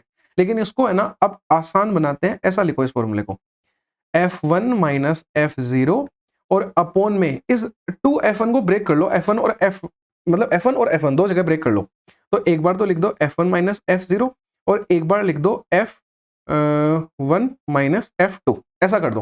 पता है ये क्या कर दिया अपन ने कि इतना आसान बना दिया। देखो ऊपर तो क्या करना है, F1 माइनस F0, यानी कि जो भी आपकी क्लास है उससे पिछली का अंतर लेना है, तो 17 माइनस 14 करना है। अब नीचे पता है क्या आएगा, इधर जो अंतर लिया और इधर जो अंतर है उन दोनों को जोड़ के, इधर अंतर 3 है, इधर अंतर 2 है, बटे में आ जाएगा 3 प्लस 2। अब देखो ये फॉर्मूला डरावना लग रहा था, आसान बन गया। और आगे जब क्वेश्चन करेंगे ना, जब इतना आसान लगेगा देखना, इनटू में अब हाइट तो 5 है अपनी, ठीक है, क्या आ जाएगा 110 प्लस ये 3, 3 इंटू 5 15, 15/5 करेंगे 3 ही आ जाएगा, यानी 113 जो है वो मोड आ गया। आराम से समझ में आया, कहीं कोई इशू नहीं आया, बढ़िया भी लग रहा है सुन के। अब देखो ये फॉर्मूले, भाई इस फॉर्मूले को ऐसे याद करना है, यहाँ बताता हूँ। फॉर्मूला ऊपर से बिल्कुल नहीं देखना है, यहाँ पे नोटिस करना है कि चलो अगले पेज पे लिखता हूँ, वरना नोटिस करेंगे, मेरे को पता है सब लोग। देखो भाई सबसे पहले तो अपन क्या निकालेंगे, मीडियन, और फिर निकालेंगे मोड। मीडियन के अंदर और मोड में दोनों में एल आएगा, लोअर लिमिट ऑफ अपनी मीडियन क्लास और मॉडल क्लास, और प्लस प्लस। अब इसमें तो क्या आएगा, याद करके देखो, अब एक बार ट्राई करो, कोशिश करो याद करने की। क्या लिखा था अपन ने लिखा था n/2, ठीक है, माइनस क्या था, क्यूमुलेटिव फ्रीक्वेंसी, लेकिन पिछली क्लास की, प्रीसीडिंग क्लास की, और बटे में क्या आएगा, इनटू तो हाइट है। अब देखो एक बार इसमें भी लिख देते हैं इनटू हाइट, और अब बटे में इसमें क्या था, फ्रीक्वेंसी, यानी कि जो अपनी क्लास थी उसकी फ्रीक्वेंसी। यहां देखो क्या आएगा, अब जो अपनी क्लास है उसकी फ्रीक्वेंसी माइनस उसके पिछली क्लास की फ्रीक्वेंसी, और बटे क्या आएगा भाई, अपनी क्लास की माइनस पिछले क्लास की, और प्लस अपने क्लास की और माइनस अगले क्लास की। यही था f1 माइनस f0 और प्लस में f1 माइनस f2। आराम से याद हो गए, कोई इशू नहीं है। इन फॉर्मूला को 2 बार कॉपी में लिखोगे याद हो जाएंगे, और आसान भी है। ये चीजें सेम है, ये बीच में बस अंतर है, और ये ज्यादा आसान है मेरे को ऐसा लगता है, मोड वाला फॉर्मूला। क्यों? क्योंकि जब क्वेश्चन करेंगे जब समझ में आएगा। चलो एम्पिरिकल फॉर्मूला बाद में पढ़ते हैं, पहले क्वेश्चन ही कर लेते हैं। ये देखो अब टीयर 2 में आया हुआ क्वेश्चन है, और क्वेश्चन किस चीज का है, ये देखो टीयर 2 में मीडियन पूछ रहा है डायरेक्टली। कितना इजी है। मीडियन के लिए क्या करना है, सबसे पहले मीडियन क्लास निकालनी है, उसके लिए क्यूमुलेटिव फ्रीक्वेंसी लिखो।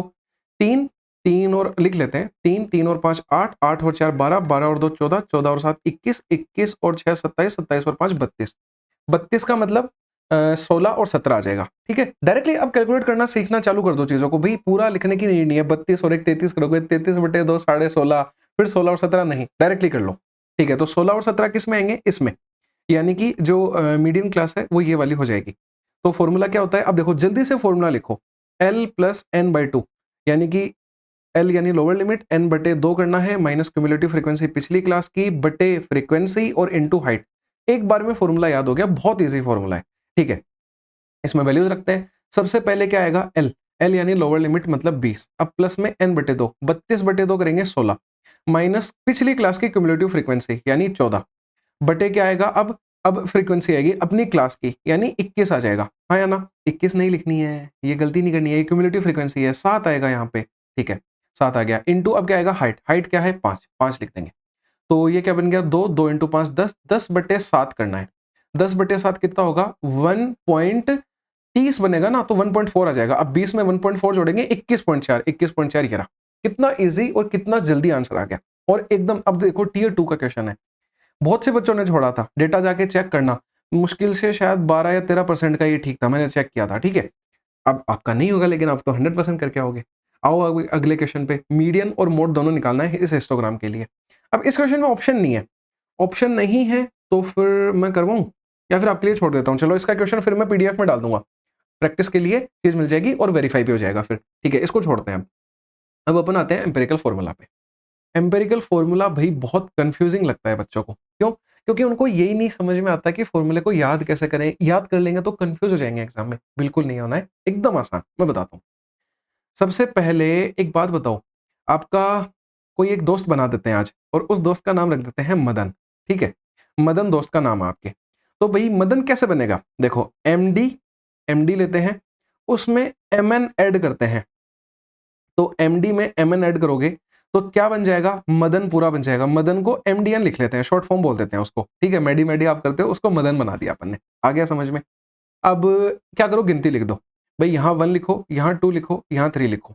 फॉर्मूला याद हो गया आपके। आप कभी लाइफ में नहीं बोल पाओगे। md का मतलब क्या है, मॉड, mn का मतलब क्या है, मीन, और mdn का मतलब क्या है, मीडियन। ठीक है, अब इनके यहाँ 1 लगा दो, ये +2 लगा दो, बराबर में 3 लगा दो, 1 2 3 लगा दिया, यही फॉर्मूला होता है। अब आपको ये फॉर्मूला पता नहीं 10 तरीकों से लिखा हुआ मिलेगा।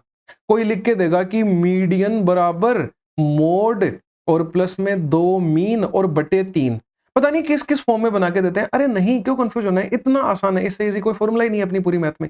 और एक बात बताता हूँ, ये एम्पेरिकल वर्ड क्यों लिखा जाता है इसके पीछे पता है, कि ये जो फॉर्मूला है ना, ये एग्जैक्टली सही आंसर नहीं देता है। अरे अपने देगा, लेकिन जैसे ये बस है ना, बहुत सारे डेटा पे चेक किया गया है, तो ये रिलेशन वेरीफाई होता है, बाकी इससे सही आंसर नहीं निकलता। ये बस अपन को अपने आंसरों में यूज करके आंसर निकाल के नंबर लेने हैं, बाकी अपन को कोई मतलब नहीं है उस चीज से। बस मैंने एक वर्ड का मतलब समझाया। क्वेश्चन पे आओ, कैसे क्वेश्चन आएंगे इसके, ये देखो भाई क्वेश्चन में अगर लिख के दे रहा है कि मीन ये रहा, मीडियन ये रहा, मोड पूछ रहा है, तो डायरेक्टली यूज करेंगे। और ये STET 2021 जो भी है पेपर के अंदर आया हुआ क्वेश्चन है। और इस क्वेश्चन पे NTPC में तो इतने क्वेश्चन आए थे, वो मैंने बस इसके अंदर डाले नहीं है क्योंकि बहुत बड़ा फिर बन जाता। अब जाके चेक करना, मतलब कम से कम भी 25-30 शिफ्टों के अंदर वो क्वेश्चन रिपीट हुआ है। और इतना ईजी चीज है ये। क्या करना है, अभी अभी फॉर्मूला आप देखेंगे नहीं, दिमाग से लिखो कि 1 MD प्लस 2 MN मदन, अब बन जाएगा ये, यानी 3 MDN। रख दो भाई। मोड इसने अपन से पूछा है, मोड पूछा है, 2 इंटू मीन आएगा यानी 2 इंटू 60 आएगा, 3 इंटू MD आएगा यानी कि MDN मतलब 48, 3 इंटू 48, ये बन जाएगा 144, उसमें से 120 जाएगा यानी कितना, 24 आ जाएगा। यानी मोड जो है इस क्वेश्चन में वो 24 आ गया। ये सही आंसर हो गया। आया समझ में, मस्त लगा। एक क्वेश्चन और था इसका, एक सेकंड आगे देखते हैं। ये भी नहीं है, ये तो मोड का अलग क्वेश्चन है। ये देखो ये रहा कि 100 वर्कमैन है, एक एम्प्लॉयड एक फैक्ट्री के अंदर है, और इनकी मंथली सैलरी का एवरेज देखो, एवरेज सैलरी दे रखी है 4500, यानी कि एवरेज का मतलब मीन दे रखा है अपन को कितना, 4500। एग्जाम में लिखना नहीं है, डायरेक्टली फॉर्मूला, चलो डायरेक्टली लगा देते हैं, नहीं लिखते हैं, छोड़ो इस चीज को। क्या पूछ रहे हैं, मोड पूछ रहे हैं। मोड का बराबर क्या था, 1 मोड प्लस 2 मीन और बराबर में 3 मीडियन। फॉर्मूला में 3 बार 4 बार इसलिए लिख रहा हूं ताकि रिवीजन होता रहे, याद हो जाए। एग्जाम में फॉर्मूला नहीं लिखना, डायरेक्टली वैल्यू रख देना इसमें। मोड का मतलब अपन से पूछा है 2 इंटू मीन करना है, तो 4500 का दुगना 9000, 3 इंटू मीडियन करना है, इसमें 3 से गुणा करेंगे तो 00 9 27 और 4 12 और 2 14, ये घटाएंगे तो कितना आ जाएगा, 5700 आ जाएगा। ये अपना मोड आ गया। आया समझ में। CHSL 2023 टीयर 2 का आया हुआ क्वेश्चन है, ठीक है। इसके आगे अब कुछ बच गया है, ठीक है। ये देखो इसका मोड निकालना है। मोड क्या होता है भाई, डेट ऑफ कन्फाइनमेंट दे रखा है, नंबर ऑफ पेशेंट। अच्छा ये क्वेश्चन पता है क्यों लेके आया था मैं, 2023 टीयर 2 में आया हुआ है, आसान है, कोई दिक्कत नहीं है। इसमें एक दिक्कत है क्वेश्चन में नहीं, बच्चों के समझने में, मैं बताता हूं भाई। देखो नंबर ऑफ पेशेंट्स का मतलब होता है फ्रीक्वेंसी, यानी कि कोई चीज कितनी बार आ रही है, तो सबसे ज्यादा बार 7 आ रहा है, तो बच्चे क्या करते हैं 7 टिक करके आ जाते हैं मोड। अरे 7 मोड नहीं है ये, इसीलिए मैं लेके आया हूं। मोड जो है वो 8 है, कि 8 डेज ऑफ कन्फाइनमेंट वाले 7 बंदे हैं, यानी मोड जो है वो 8 होगा, 7 नहीं होगा। समझ लेना वैसे इस चीज को, इसी के लिए क्वेश्चन लेके आया था। अब क्या बच गया, ये 2 क्वेश्चन बच गए।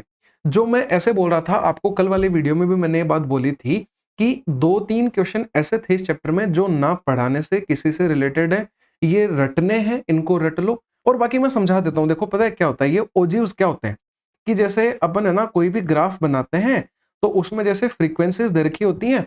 जैसे कोई भी एक क्वेश्चन ले लेते हैं, ये वाला क्वेश्चन ले लो अब जैसे, तो इसमें ये जो फ्रीक्वेंसीज है ना, अब जैसे ये 8 है, 8 में अब मैं क्यूमुलेटिव फ्रीक्वेंसी लिख रहा हूँ, तो यहाँ 8 है, 8 में 14 जुड़ेगा 22 आएगा, 22 में अब 28 जुड़ेगा तो 50 आएगा, 50 30 80, 80 और 32 बन जाएगा, जितना भी बनेगा XYZ। तो इसका ग्राफ जब अपन बनाते हैं ना, तो वो कुछ कुछ इस तरीके का ग्राफ बनता है। तो ये जो ग्राफ होता है ना, इसी को बस ओजीव बोला जाता है। तो ये ओजीव जो होते हैं ना, ये क्या होते हैं, ये होते हैं क्यूमुलेटिव फ्रीक्वेंसी के ग्राफिकल रिप्रेजेंटेशन। और ये अगला क्वेश्चन था, इसके अंदर भी देखो, ये इतनी बड़ी कहानी है, इससे अपन को कोई मतलब नहीं है। इसमें देखो क्या पूछा है कि रिप्रेजेंटेशन करना है क्यूमुलेटिव फ्रीक्वेंसी का, तो उसको क्या बोलेंगे, ओजीव चार्ट बोलेंगे। CGL टीयर 2 JSO में पूछा गया क्वेश्चन है, बस ये रटने वाला क्वेश्चन था, इसीलिए मैं इसको लेके आया, देख लेना एक बार।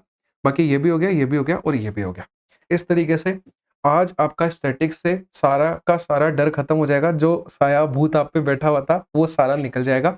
बस एक काम कर लेना, प्लीज रिक्वेस्ट कर रहा हूँ इस चीज की, इसके जो आपने नोट्स बनाए हैं उनको एक बार आज शाम तक वीडियो देखने के बाद में रिवाइज कर लेना, और जितने भी क्वेश्चन हैं वो सारे कर लेना। और मैंने कल भी बोला था, अगर आपको नीड होगी तो आप कमेंट करना, मैं सारे के सारे जो भी जितने भी आपको क्वेश्चन चाहिए होंगे उनकी PDF प्रोवाइड करवा दूंगा। सिंप्लीफाई कर लेना उनको, जितना ज्यादा सिंप्लीफाई करोगे उतनी चीजें दिमाग में रहेंगी और उतना मजा आएगा एग्जाम में। बाकी अच्छा एक चीज और, एक बात और करनी थी मेरे को, थोड़ी सी जरूरी है, ध्यान दो, सुनो। कि जैसे मतलब ये स्टैटिस्टिक्स करवा दिया, कोई दिक्कत नहीं है। अब कुछ लोग बोल रहे थे कि प्रोबेबिलिटी करवा दो, कुछ लोग बोल रहे थे कि हमें जैसे बहुत सारे और चैप्टर्स हैं, ज्योमेट्री है, वो सब करवा दो। तो देखो ये मैं करवा दूंगा, कोई इश्यू नहीं है, लेकिन ऐसा है कि सारे नहीं हो सकते। तो ऐसा है कि या तो बहुत इंपॉर्टेंट इंपॉर्टेंट कर ले, या फिर उनके सिर्फ क्वेश्चन कर ले, तो ऐसा कुछ हो जाएगा, क्योंकि बहुत कम टाइम बचा है, बाकी सब्जेक्ट्स भी आपको करने होते हैं। ऐसा नहीं है कि सिर्फ एक मैथ ही लेके बैठे रहनी है। तो मतलब ऐसा है, प्रोबेबिलिटी तो देखो मैं करवा दूँगा। और एक चीज़ और, ये जब भी करवाऊँगा, जब जितने लोग वीडियो देख के जाएँगे उतने सारे रिव्यू देंगे कि हमको कैसा समझ में आया, कैसा लगा देख के और क्वेश्चन हुए या नहीं हुए। अगर आप रिव्यू दोगे तो उस चीज़ से पता है क्या होता है, और ज़्यादा मतलब मोटिवेशन मिलता है कि मतलब मैं और अच्छा कंटेंट लेके आऊँ और अच्छे से पढ़ाऊँ और ज़्यादा वीडियोज़ बनाऊँ, ठीक है?